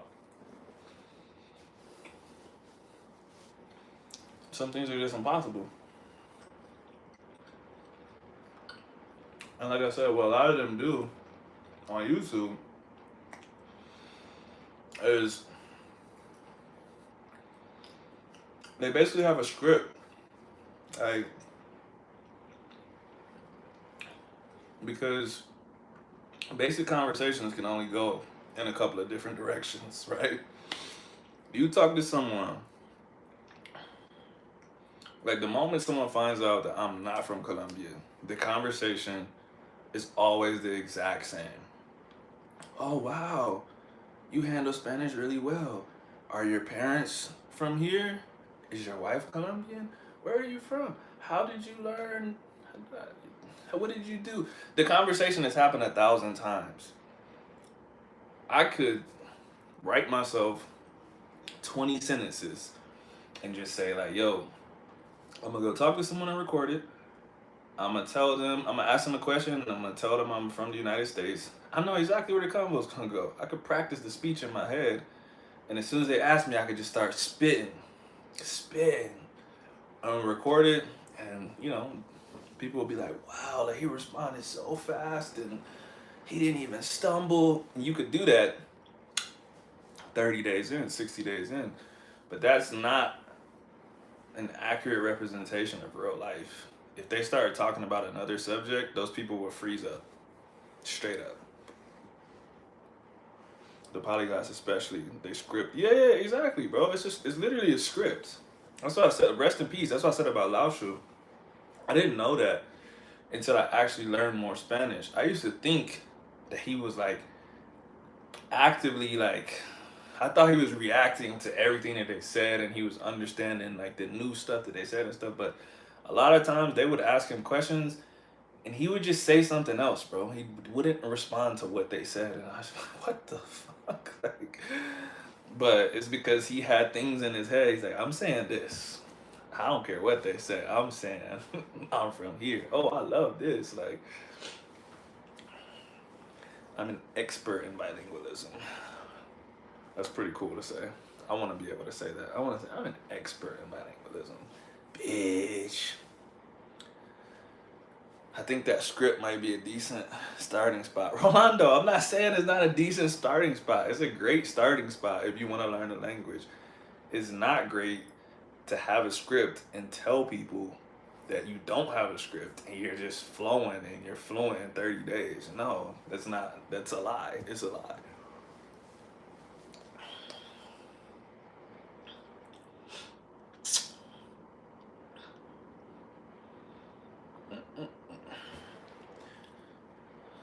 Swahili is fun, but not very useful in these days. Language acquisition and native speakers is a whole nother story. Jalen, you know people can learn in 30 days? Well, I feel like you better say some crazy shit.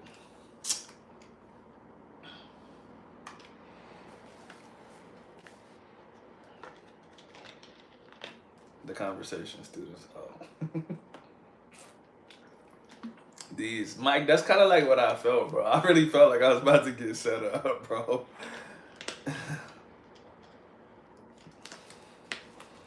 They just started March 9th. Who?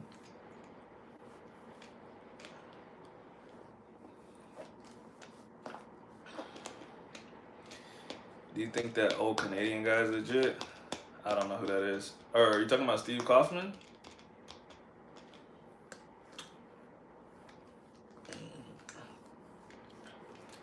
Saturday's class.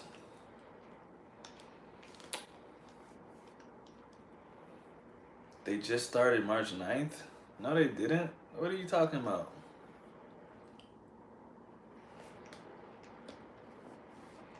Or is there a new class that you didn't tell me about yet? Oh, okay, yeah, it's been a month. Yes. Yes. But, yeah, and they learned a decent amount in a month. Giselle, you confused me because you said they just started March 9th, so I thought this was like a new group or something.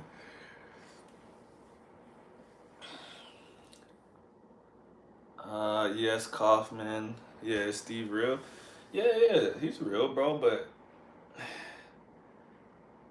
like if you Rolando, you'll probably be able to do this. Lafayette, I don't think you'll be able to do this. Rolando, go watch one of Steve Kaufman's videos that he's made in all Spanish. You will hear a lot of mistakes, which is cool. That's fine. I make a lot of mistakes too. Who cares? What he focuses on is being able to speak. He doesn't lie to people. Like if he's not at a certain level in a language, he'll say it. Like I think I've heard him say that about his Arabic or his Russian or something like that. He does the same shit I do. I just tell people like, yo, I can speak Spanish, bro. Outside of that, you want me to grade my Spanish? You want me to say that I'm a specific something, or you want to ask, can I do something specifically? You're gonna have to find out. You're gonna have to ask me. But what I can tell you is that I speak Spanish and I speak English. That's it. And that's what Steve Kaufman does. I've never seen him lie about anything. I've seen some other YouTubers kind of fake it, but I've never seen him lie about anything. He's legit, but he doesn't worry about grammar. I've seen his Spanish. It's good, but a lot of errors. I'm not want to critique anyone else. Yeah, see, me and Mike just said the same thing.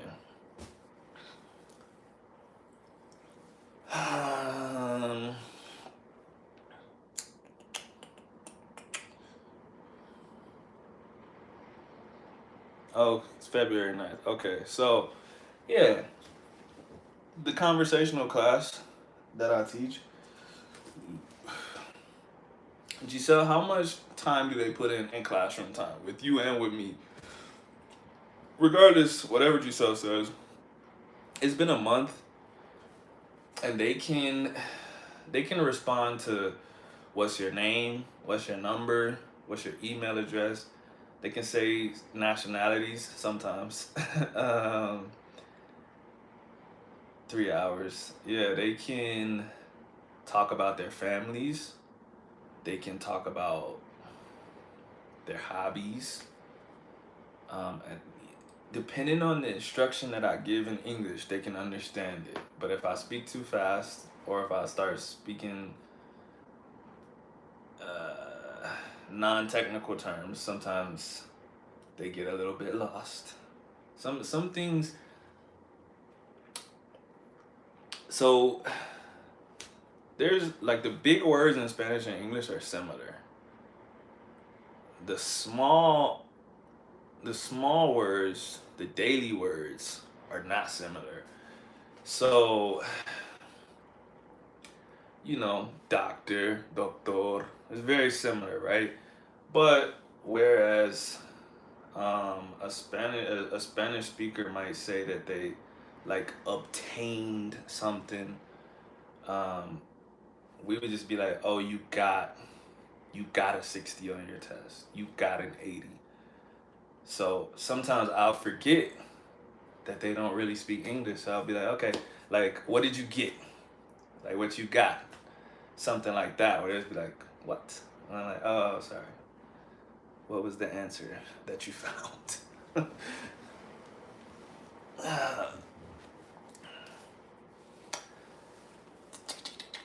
They can introduce family members,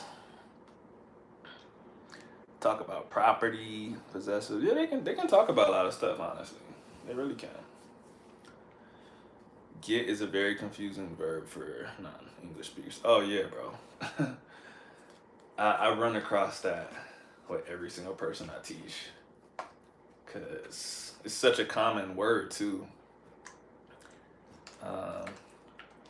That it's really hard to express. Mike, you know what? Is today Thursday? Okay, yesterday, Giselle, you too. Um, the girl that I teach yesterday, I said something to her, and she said, "Well, why did you say that? Shouldn't it be what?" And I was like, "No, like it should be that." And she was like, "I thought K was what?" And I was like, "Oh yeah, it is, but it's also that." And then like she starts, she starts trying to make the sentences herself, and she was putting what where it should be that, it should be that, and she would put that where it should be what. And she was like, "I need a rule. I need a rule to help me remember it." And I was like, "Ooh, that's not." It's not my area of expertise. Being a native speaker, I don't think about rules like that. I just know um, when it should be what and when it should be that. So I really had to, I really had to try to think of a way to describe it. It was not great. What is a relative clause? Right, but that doesn't mean anything to someone that doesn't know what a relative clause is. Right? So the reason that it happened was because uh what did she say? She so she said something like I can't remember what she said because I was like, yo, you got to tell me in Spanish because it was that crazy where I was like, I actually can't figure out what you're trying to say. So she was trying to say, I like what I do, but she was saying that and she was saying something else that wasn't do. I can't remember. But I was like, oh, okay, you like what you do. Like, you like what you do. And she was like, why would it be what? And I was like, because it is.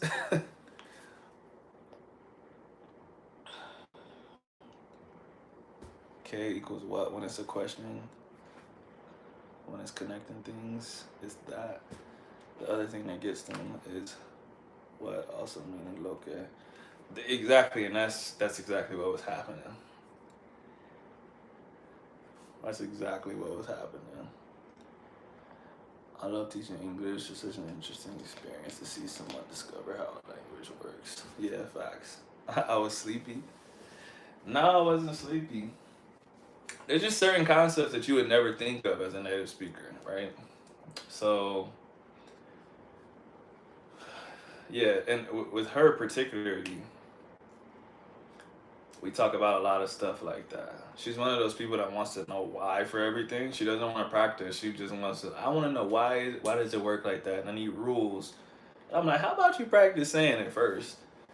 Uh, but yeah, that's how she is, and I get it because I'm the same way. I used to ask Will all the time, but like, why? Well, why? And he's like, you don't even know what it is. Like, how are you gonna ask why? So that's kind of how she is. I say something and she's like asking like, why is it like this? And I'm like, I don't know. I like that. I like what I do. Yeah, that can get tricky. Giselle, where is this indigenous community at?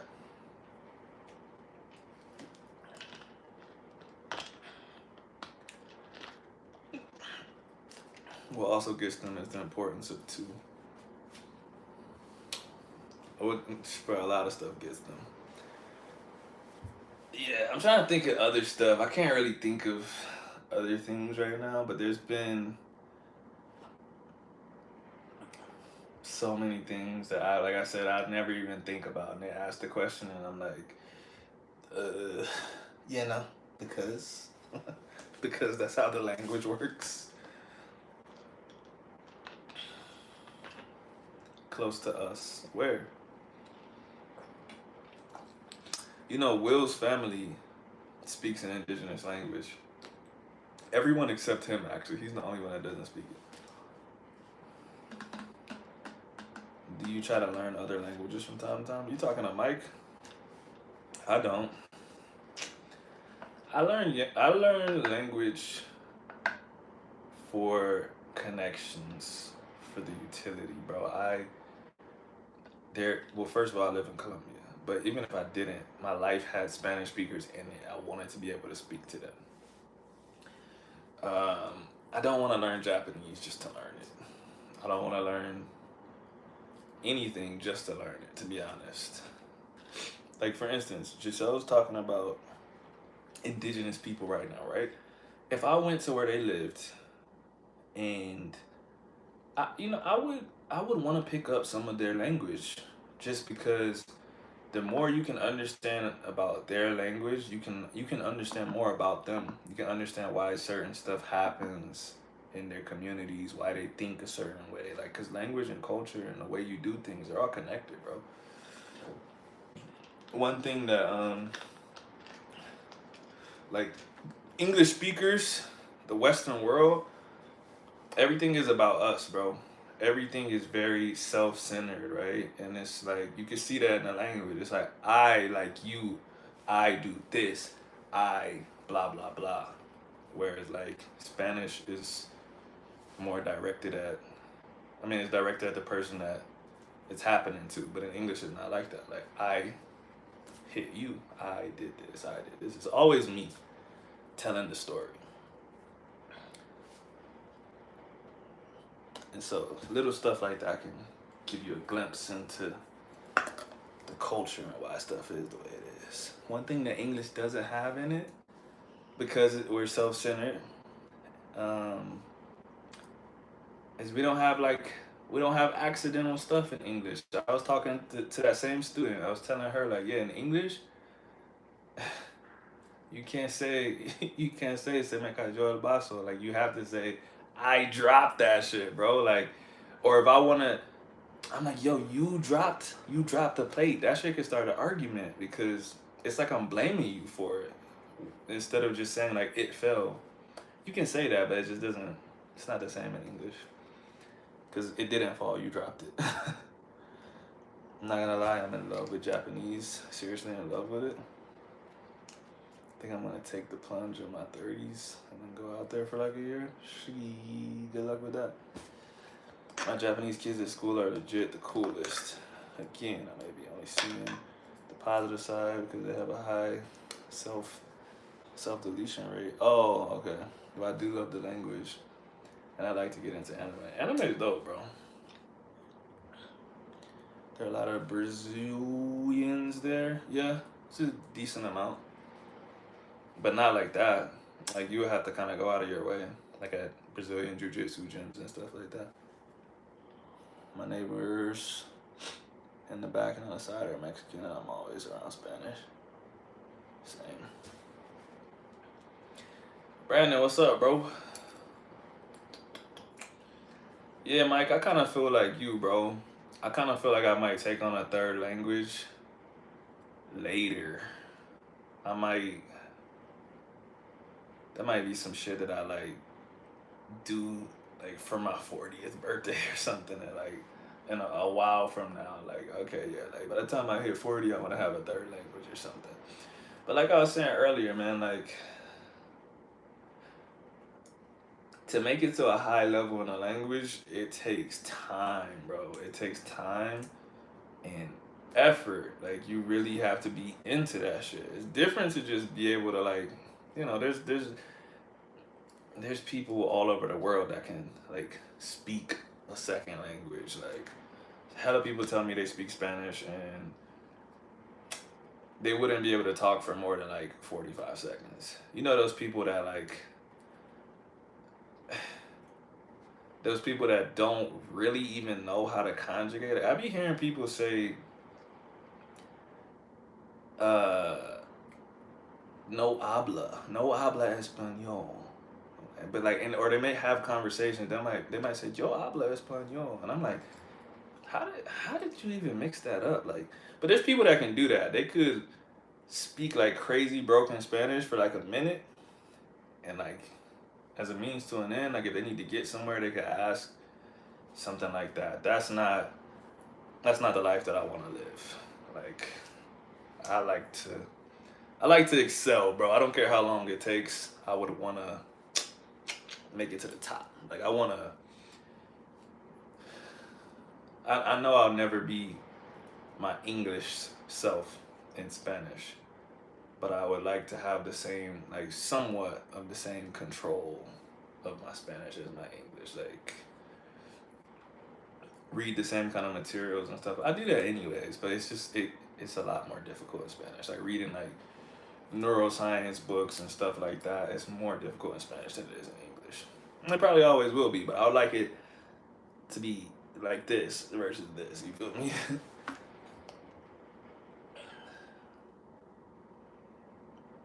Everybody says I speak a little Spanish. Yeah, bro. Literally everybody, bro. I just be like, okay, yeah, like I believe you. The funniest thing is like people will say that, and I'm not the type to like put my business out there, bro. Like even at my last job, a lot of people didn't know that I spoke Spanish. And so like there was this dude in the office, bro. He had like lived abroad in like Spain, and he went to Guantanamo Bay for like some trip for like 4 weeks or some shit, bro. He said he was crazy fluent in Spanish. Me being me, I didn't follow that shit up. I was like, that's dope, bro. It's like, yeah, lived in Spain for 3 months or some shit like that. Anyways, one time we were training these soldiers, and there was some Puerto Rican soldiers, bro, and these dudes didn't speak English, and they were asking something, and he was about to try to flex his Spanish, but they started asking him something, and he couldn't understand them, and I responded. He was like, bro, you speak Spanish? And he was like, bro, what? Like, you really speak Spanish? And I'm like, how you gonna say I really speak Spanish if you said you're fluent? Like, there should be no difference. Like, you should just be saying, like, we both speak Spanish. But people be saying they speak Spanish and they don't speak Spanish, bro. Hi, Peter. Peter North here. What's up, Peter North? Get out of here, man.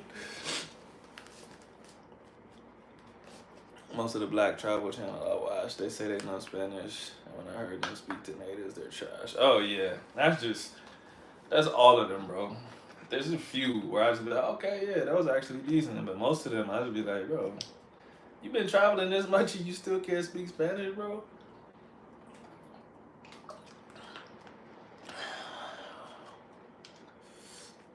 If I had the energy, desire, and personality, I'll be out there doing real Spanish travel content. Yeah,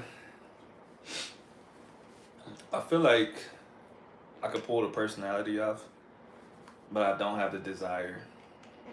I think like if somebody funded me, I think I could do like in-person podcasts and like interviews and like just different type of content like that. But like street interviews and stuff like that, it's just not my personality, bro. It's just not me. I could do it, but I would have to like somebody would literally have to be like recording me. I'm not about to walk up and be like, hey, it's just not me, bro. It's not my bag. No disrespect, but Ace Live, his Spanish is cringy. Yeah, I had to try to remember who that was. I definitely know his channel because there's Ace Live and there's another dude. I can't think of his name. I was trying to remember who was who. But yeah.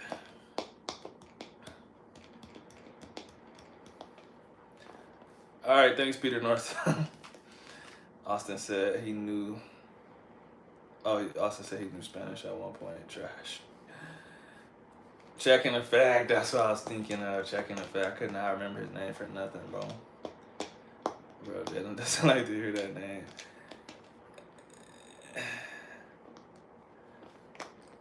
Wait, I don't like to hear who? Ace Live or Austin?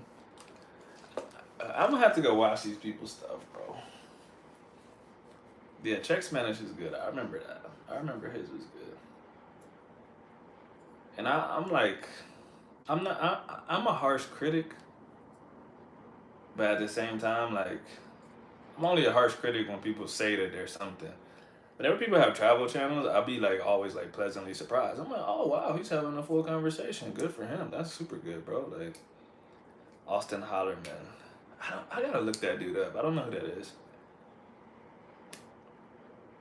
Oh, maybe I do. If he did a video in Cali, even though he's a passport, bro, the info is good. I might have seen it then. Maybe I just don't recognize the name. Especially if you're saying his Spanish isn't good, I might know who that is then.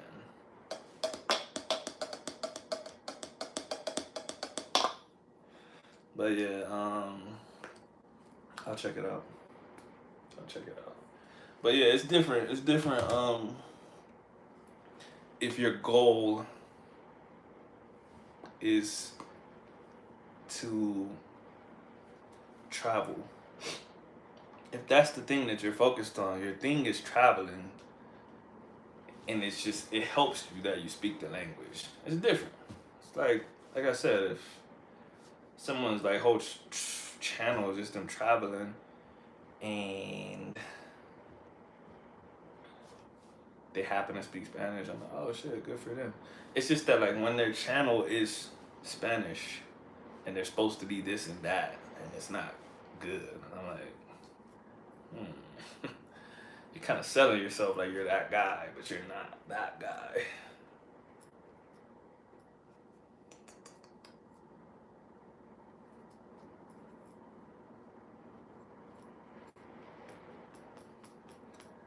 Giselle, what?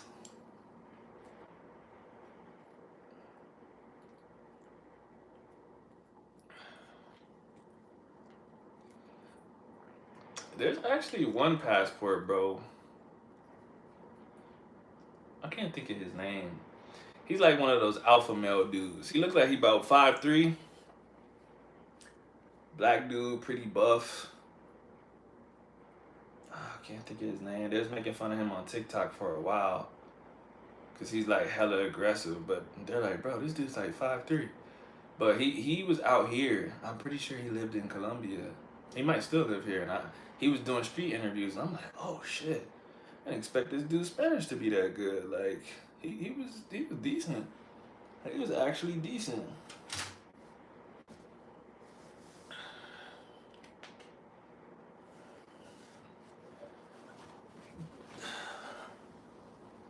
Oh my butt.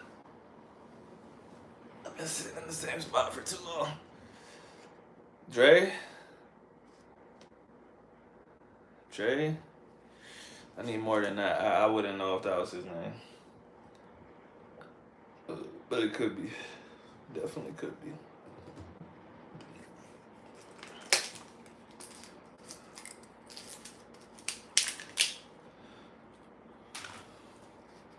December through January is a good time.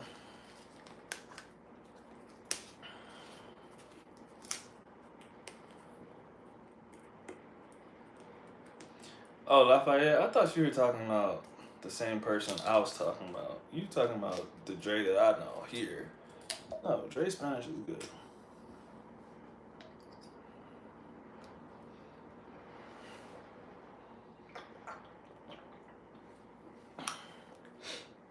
Dre actually undersells his Spanish to me.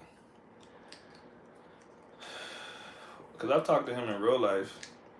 I've seen his YouTube. I've talked to him at a table with all Spanish speakers. And he doesn't have to revert to English.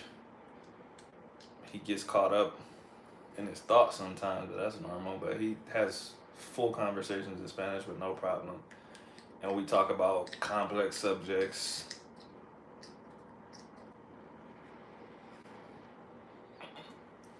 But Dre talks about himself in his Spanish as if he's like I don't like classifying stuff, but he talks about himself as if he's like a crazy high beginner or like a lower level intermediate. I'm like, nah, bro, like you solid, bro. Like you live in another country, you don't have to use English. Like he has fluid conversations. Like he's good. I'm in Dominican Republic on the beach, and the guy at the next table bragging that he speaks Spanish. He says to the woman, "Mi hermano tengo dos hijos." I just laughed because he repeated it again. Yeah, that's exactly the kind of people that usually say they can speak Spanish. Drake can pass for Colombian if he doesn't say anything. Mike, you would have been dying, bro. One time, me, Dre, my wife, who else was with us? Oh, it was when Spanish Blueprints was out here. Spanish Blueprints, and one other person was all eating at a table.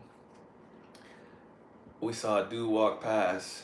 Dude had on a Kobe Bryant jersey, a hat, like I can't think of what they're called, but like the sombrero type hats with like the Colombian flag pattern on it, and like he had on like some Air Force Ones, and I was like, this dude's gotta be American, bro. I was like, he has to be. But then my wife was like, nah, his face looks Colombian. And we was all like trying to guess. We're like, yo. I was like, I'm gonna ask him, like when he comes close, I'm gonna say something to him in English. And we were talking about this shit for like 10 minutes. I was like, he said something in English. And I was like, I told y'all, bro. And then he got closer and I was like, hey bro, where you from? And he's like, Cali, Colombia. I was like, oh shit. Like I genuinely like the face, like his face and everything. He looked like any dude from fucking Florida to me, bro. Like, so sometimes they don't be looking that different than us, bro.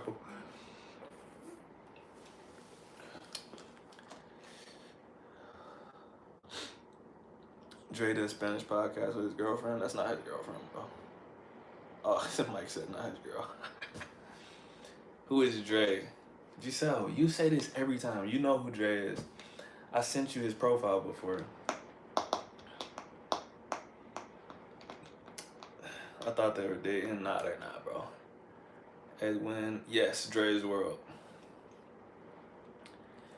Yeah, they might think people probably think that there's something going on, but if you really listen to the content, he says that they don't have nothing going on. Actually. Yeah, we've had I've talked to Dre about this. They're not a couple, trust me.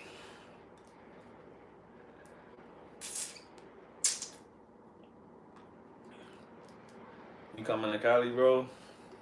Hey man, I hope you get here before I leave. Maybe I'll show you around.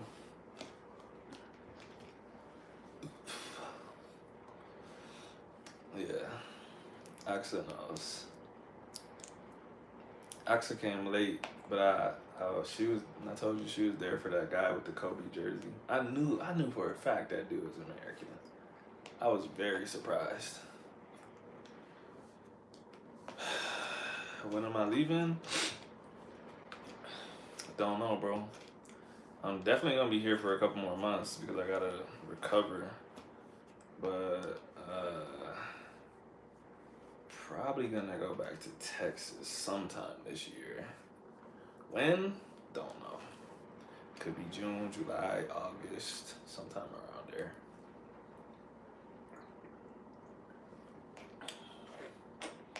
Soon, hopefully. But yeah, I gotta recover first. I'm trying to walk and shit, bro. I'm not trying to get on the plane in a wheelchair. Yeah, because originally we was actually like about to peace out and go to Puerto Rico. Like we was looking into that. And then I got hurt, bro. So God wanted me to stay here for longer. I can't recall who Dre is. I don't have a way to explain him. He's got braids. You'll remember the next time you see him. Late May? Maybe. It's possible. It's definitely possible. Let me see. Should start walking in April. Let me see. March 1st was basically 4 weeks. April 1st would be 8 weeks. May 1st would be 12 weeks. Yeah, 12 weeks is when I'm like scheduled to be like able to really use my legs again to like safely walk and stuff. So late May would be like closer to 16 weeks. That's true.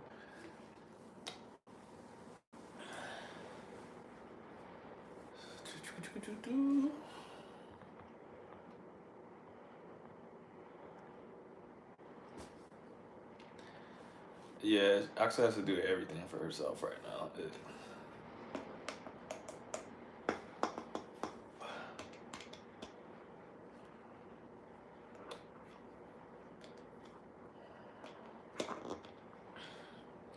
Yeah, she was just starting to like Colombia, then I got hurt, bro. She had literally said that like the day or two before, bro. She was like, yo, Colombia is really growing on me.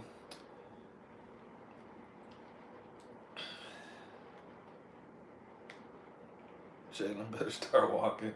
It's not that easy. If it was that easy, I would do it. Trust me. Trust me.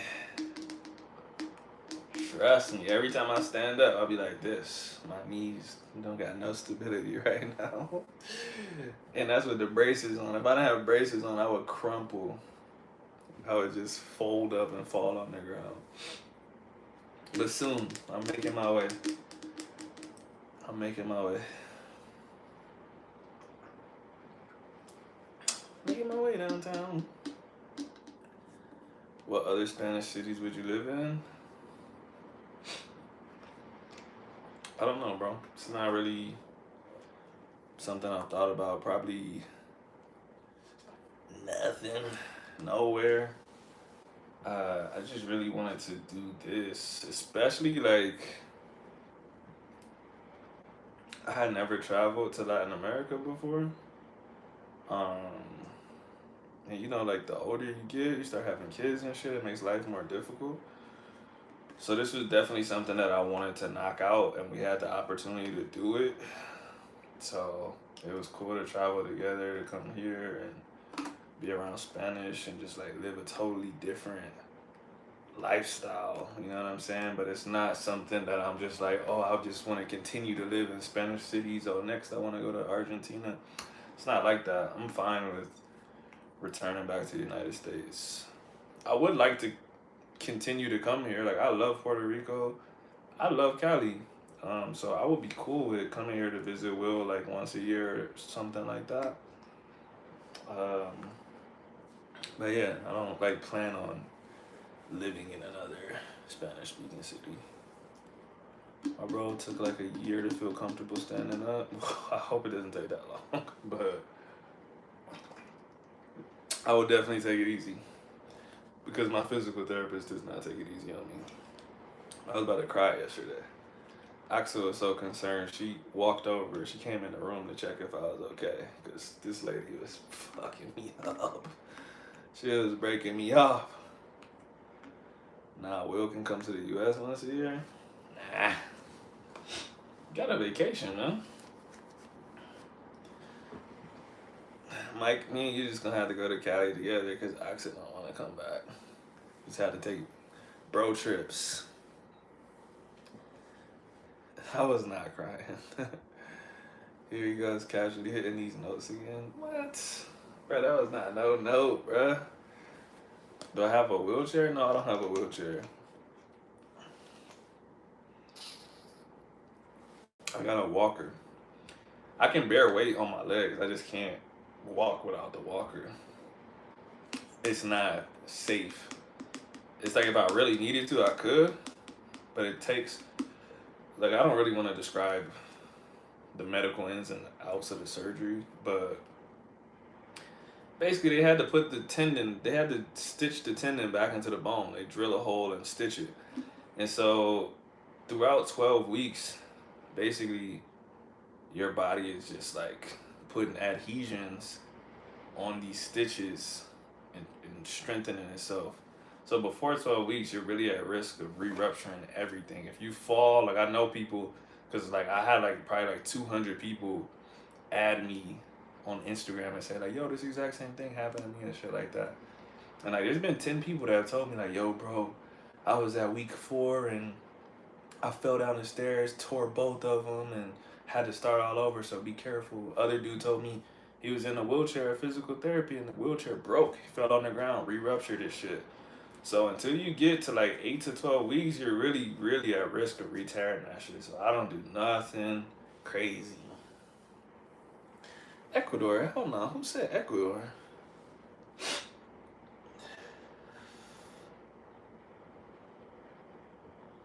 Oh, Giselle said Ecuador. Ecuador. Mm-mm. Did you not see what's happening in Ecuador right now? Yeah, they got real cartel. They got like Pablo Escobar cartels in Ecuador right now.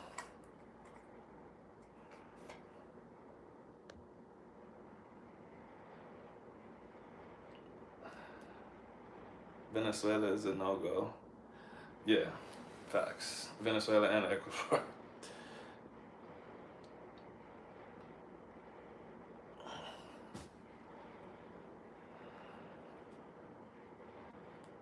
Yeah, nah, you will not see me in Ecuador. I got a guy.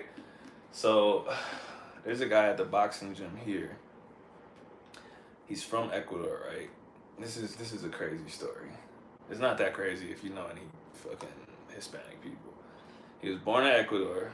His family moved to Las Vegas when he was like 1 year old, and he got deported when he was like 30 something. He had never been to Ecuador besides being born there. He got deported because he sold drugs.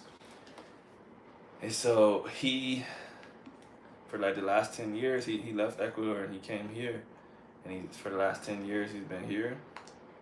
And he went to Ecuador for the first time since he left there to come here. He went there a couple months ago, and that's when the state of emergency happened. He literally left like a day before they locked the borders down. I go to Caracas. Before Ecuador. Yeah. Effing silly. Would you travel to Spain? I mean, yeah, I would. I've been to Spain before when I was younger, but I didn't speak Spanish then, so it was different. I would go. I'd rather go to Antarctica than those two countries.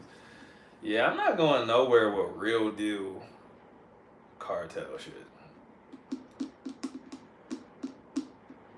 Axa said I have some Spaniard lineage. If y'all don't know this, Axa is literally Spanish royalty. Like she gets the passport because of her heritage.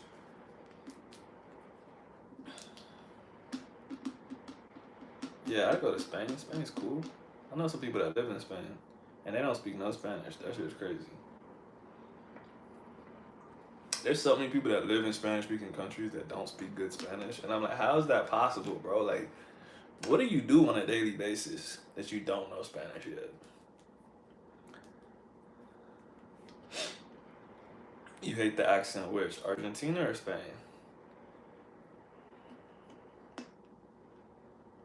My brother just got back from Spain with his girl and he loved it. Yeah, Spain's cool. Just gotta watch out for them pickpockets, dog.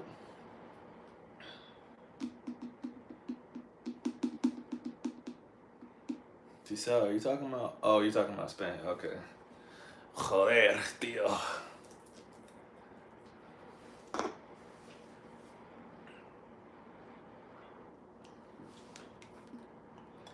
He wasn't in the big cities though. Yeah, Spain's cool.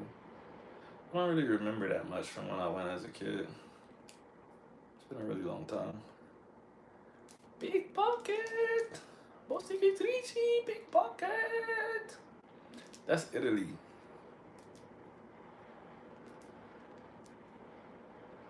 I think he was in a small yacht town on the southeastern coast.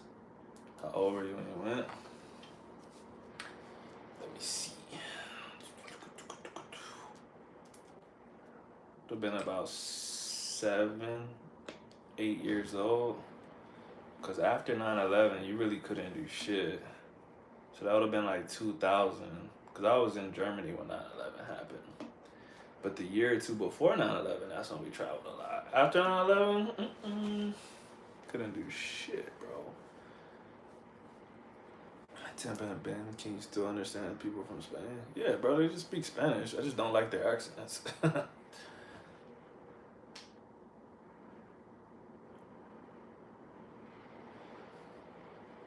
Why South Africa? Yeah, I'm not going to South Africa. That's another, bro. South Africa to me. Oh shit! I almost blocked you, Mike. South Africa to me is like Ecuador, bro. I think the problem is this is a good and a bad thing. I think the same thing about TikTok as I think about Twitter. You're way too exposed to people's real lives in those countries. And every day I see a crazy murder in South Africa, bro. And I'm like, they just be doing this broad day, bro. Like, okay, in Colombia, people tell you, hey, don't have your cell phone out. Bro, I'm talking about in these tourist spots in South Africa, if somebody will be paying for something at the register and a dude will come up and grab them like this, so he's holding you like this and you try to grab him like this, and then two other dudes grab your arms, and then like two dudes run up and snatch everything out of your pockets and all 5 of them run away. And I'm like, this shit is normal, bro?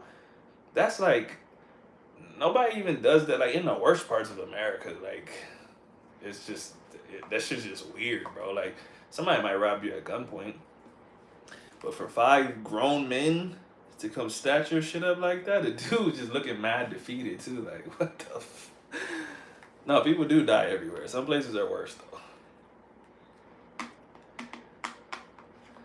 And USA, crazy motherfucker, and there's a cinema with an AK-47 and shoots you for fun. Facts. That's South Africa.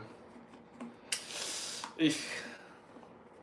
South Africa has some crazy crime stats, but it's just like everywhere. Certain areas are hot. I had an extra there. And they were chilling, living good, like 40 minutes outside of the major cities. Yeah, no, I believe it. I guess, yeah. No, I believe that. I just don't like places where there's a lot of. That's not in Texas, mostly. Do not lie on my state like that. I don't like places where there's hella political unrest. And South Africa is one of those places. Way too much going on there for me to feel comfortable. Ever. And in this moment, I mean, like right now. You know, they got all the shit with the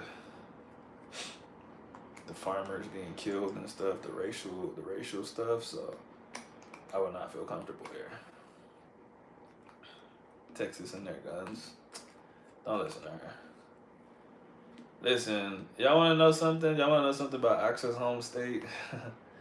This is literally our neighborhood, bro. In the last 2 weeks, 2 women have been kidnapped from the neighborhood that we lived in Washington. And one of them was found dead in Mexico. She got kidnapped from Renton, Washington. Not even, 2 blocks away from our apartment. And she got found dead in Mexico, bro. And like 2 days ago, this girl was driving and a white van hit her twice. And she said 4 dudes were in the van and they were like trailing her forever. And she drove straight to the police station and they finally like let up. But both of those were in Renton, bro. Like, yeah. Lots of political unrest at the southern border in Texas. Well, good thing Texas is so big that the southern border is nowhere near us. 10 hours. You might as well be talking about another state.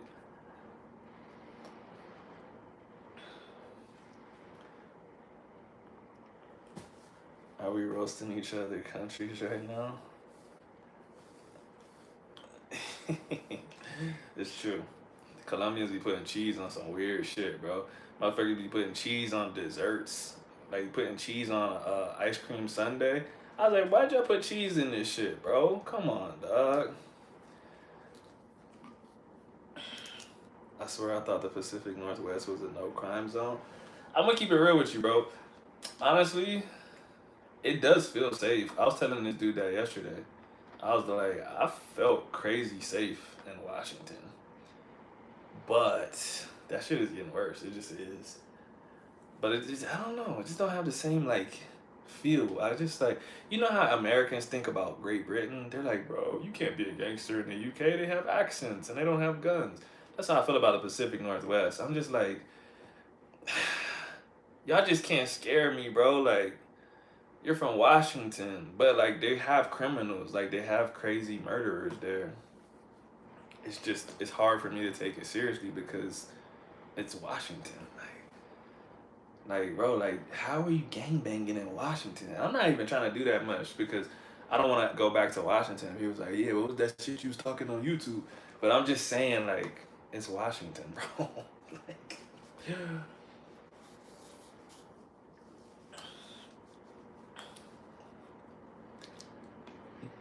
bro, there's a lot of street criminals.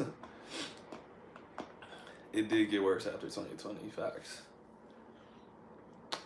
The other thing too is like, and like I said, I don't want to say too much because I don't want to start no problems. But the Pacific Northwest has some people that have migrated from other countries, specifically African countries. And these specific African countries, which I won't name, the kids of these migrants are hella cutthroat gangsters in Seattle. I'm not gonna say who they are. I'm not gonna say what race. I'm not gonna say what country. I'm not trying to start beef for the whole country. But in Seattle, they be getting active, bro.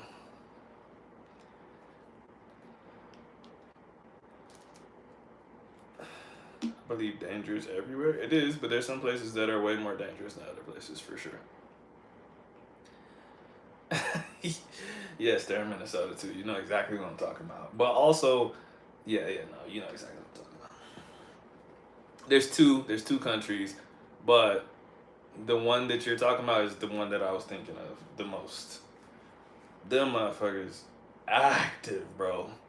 And in the UK too, bro. They're the most dangerous in the UK right now too. I don't know like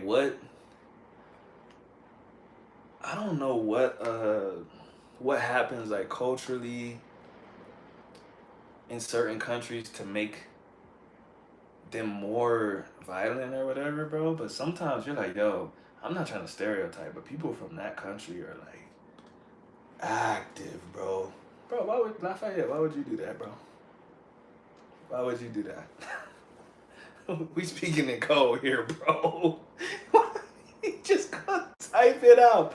Come on, dog. We can't tell you no secrets, dog.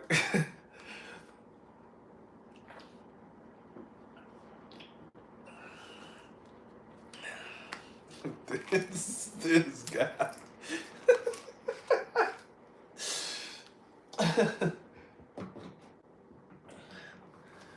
Bro said, fuck everybody. I'm putting it in the chat. Giselle, you were supposed to be lost. If you couldn't get it, that's good. You wasn't supposed to type it in the chat. Bro said, I'm typing it. Well, anyways, now that it's out, it's not just them, but they're a big population there, so they happen to have a lot of members. They happen to have a lot of members in Seattle. But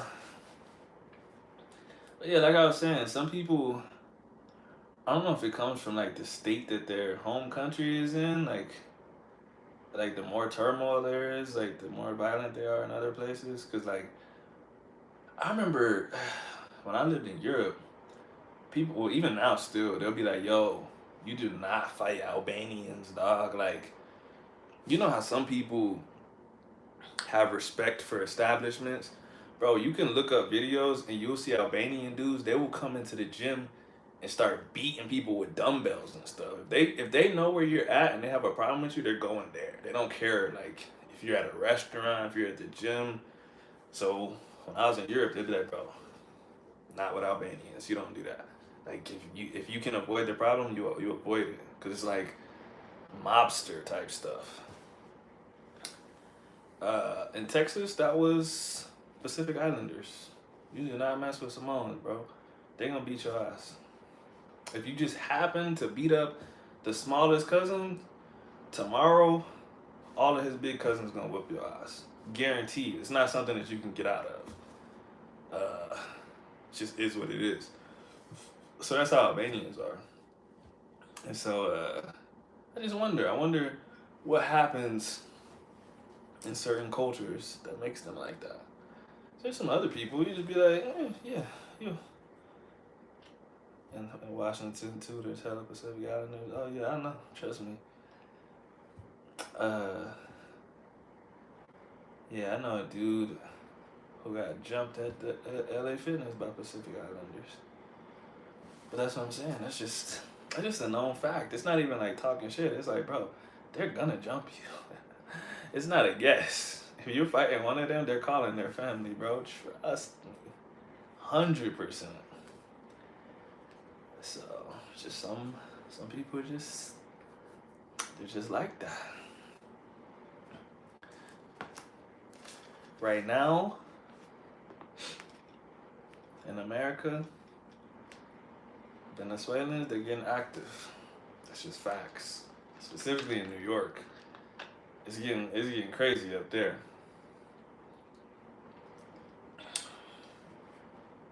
It's getting crazy up there.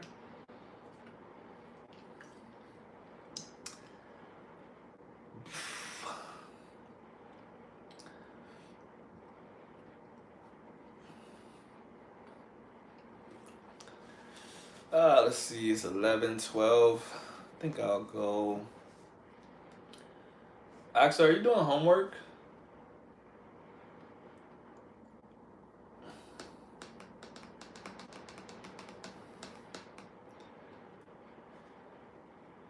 Anybody been to Guam? Oh, you are doing homework?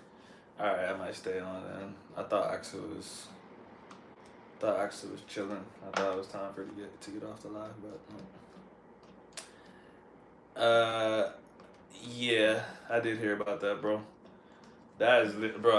When that happened, I literally was like, yo, that's gonna be a huge deciding factor in the election, bro. Like, border control topics are always big in the United States, but that shit, bro. There was like, there was not even like a defense you could come up with. Like, bro, like you can't say like, oh well, it was a fight and this. It's like, oh yeah, bro. If anybody was like on the edge of like, oh yeah, I think there's gonna be like, nah, actually, yeah. The border stuff, it's getting crazy, man. I don't participate in discussions about that, but I can tell you the attitude of the country is definitely shifting. There was a lot of people before that would have said like, oh well, people deserve to blah blah blah. That now they'd be like, you know what? Actually, yeah, we need to close that motherfucker, bro. Like we can't let everybody in here. It's just is what it is. But that story, I genuinely believe that is gonna put Donald back in office. Yeah, Biden just literally can't win again, bro. Motherfuckers banning TikTok. I'm like, bro, are you even trying to win the election? Like, what are y'all doing, bro? It's over for them, bro. It's cooked. Donald Trump's winning. Unless, like,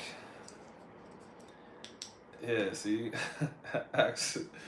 Yeah, like, everybody's just like, ooh, yeah, this is getting bad. Especially, like, these stories used to sound fake. But then you see legit published stories now where they be like, yeah, like, it cost three. I saw an article today that said it cost $387 per person to take care of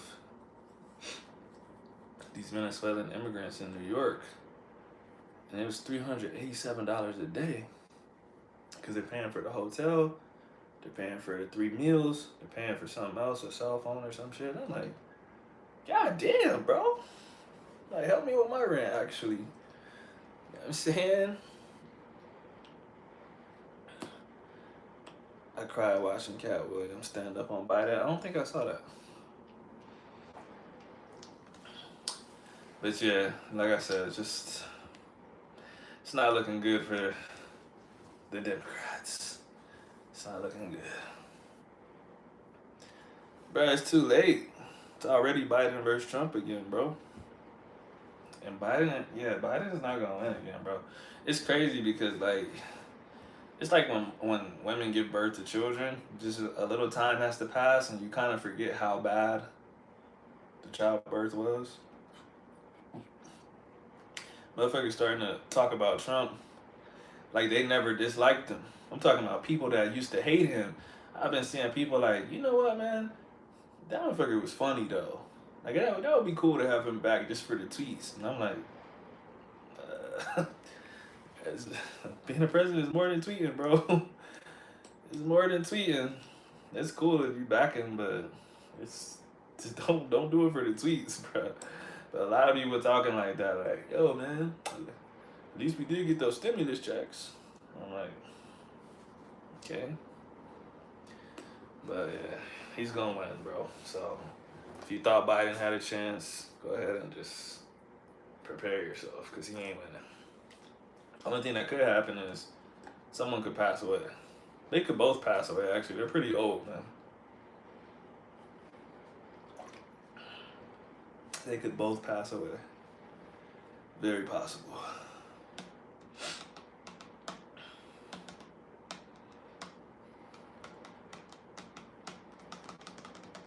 We never forget. That's true. But there are chemicals that your brain releases as a woman to make it less memorable. If you actually remember the exact pain, you wouldn't do it again. So your brain releases chemicals that kind of makes it a joyous thing to look back on. You could look it up. It's a real hormone that's released.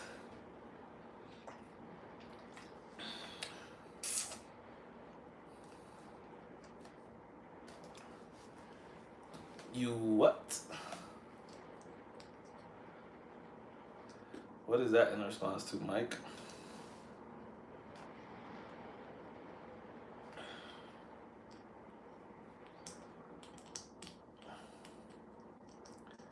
I didn't actually deliver them. Oh, you got a C-section.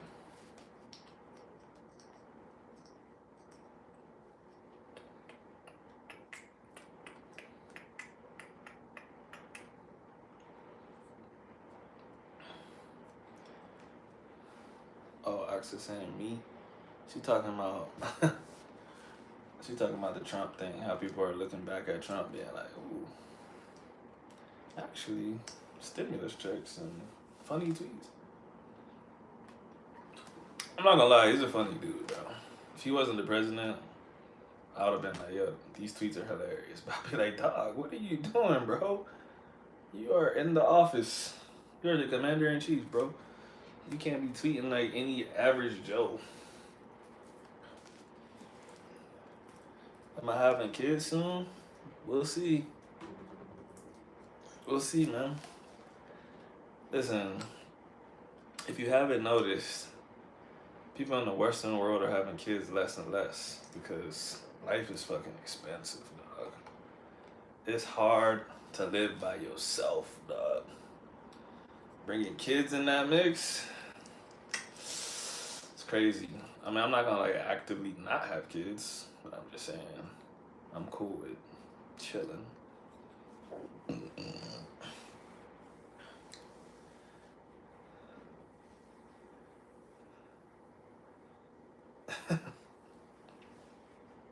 Biden is just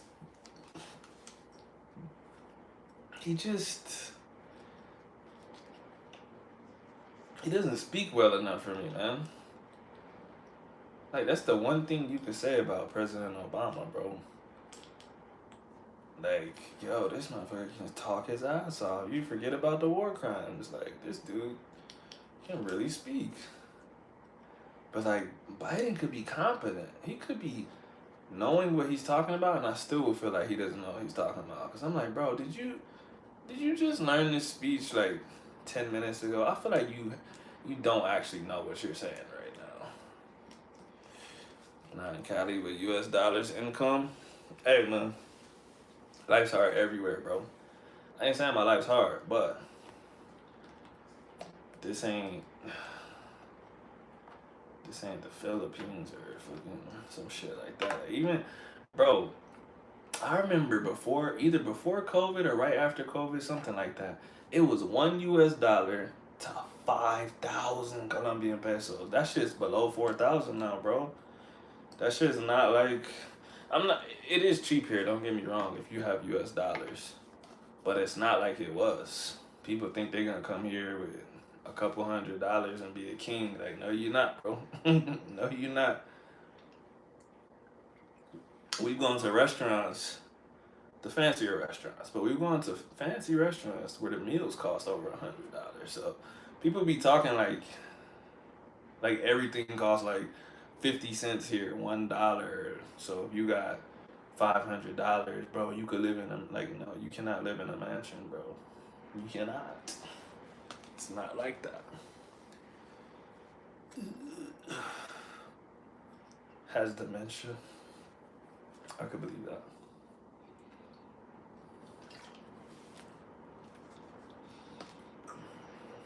Alright, I think I'm gonna go to 11:30, so 9 more minutes. I thought Axel was doing homework, but she said she's not, so. And my butt hurts from sitting in the same spot. Argentina is cheap? Yeah, it is. But why is it cheap though? Did you ask yourself that? Because if you know the answer, you would know that's not a good thing. Are you asking me if I'm going to turn it off myself? I can, yeah.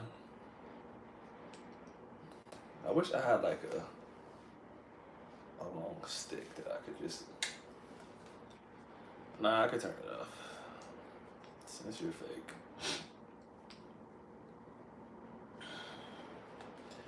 But, what was I gonna say? Yeah. Argentina is like Venezuela, bro.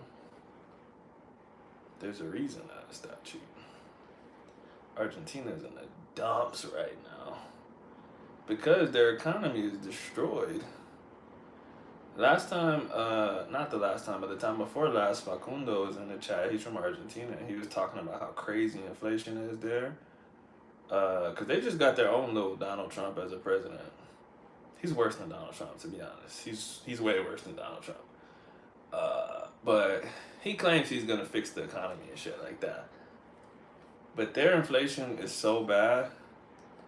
Like, I can't remember the exact number. Somebody will have to Google it. But, like, they had, like, close to 60 or 70% of their population in poverty. Like, it's bad out there. Which is why it's cheap. It's like Venezuela. Inflation destroyed their economy.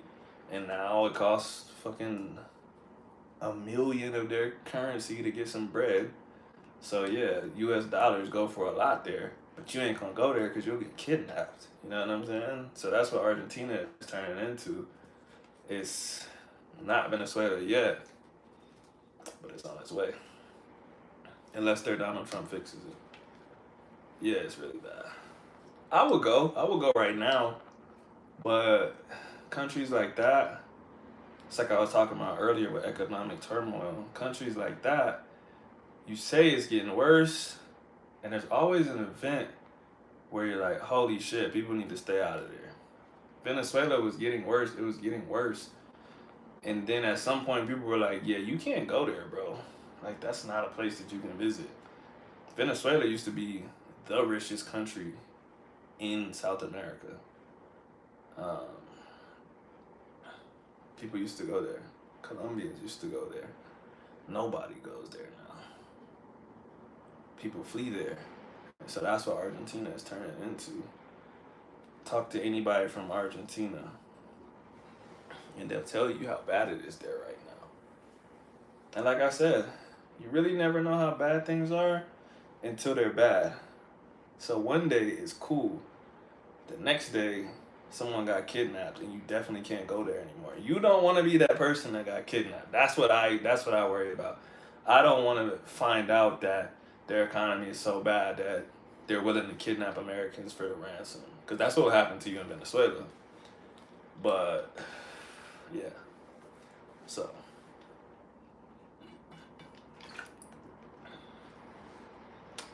I don't know if it's going to take another 5 or 10 years, bro. I really don't. It might. It might be next year.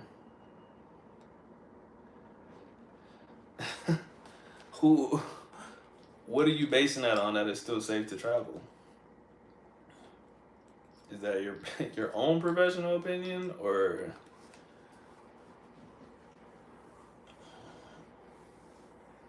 because I can almost guarantee you, I bet you this year its travel advisory has changed.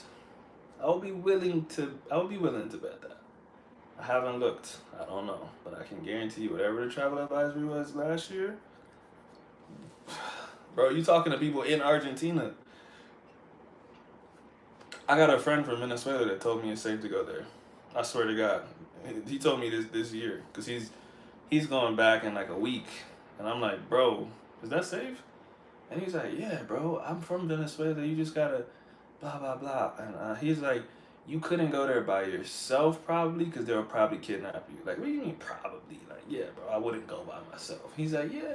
He's like, it's bad in some places for sure. I'm like, no, bro, it's just bad. The whole country's bad. So, yeah, someone that is forced to live in it, bro. They're from Argentina. Like, of course, they're going to be like, well, yeah, if you stay here and don't go there, that's all they know. You gotta talk to someone that's not from there. You gotta talk to people in the surrounding areas. Ask people in countries around Argentina, would they go visit Argentina? They might. I'm just saying, I wouldn't listen to there's people that live in the hood in Houston that'll tell you like, yeah, bro, you could come through. I wouldn't go there. Like, fuck no, bro. You think it's cool because you're from there.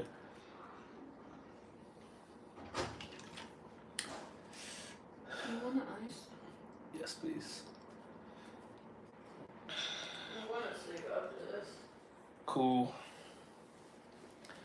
Yo, actually, y'all, my battery's crazy low, and I think it's only Lafayette, and I don't know if Mike's even here anymore. So, I'm about to get off. I will see y'all on Sunday. If y'all need anything, hit me up on another social. I'll holler at y'all next time. Peace.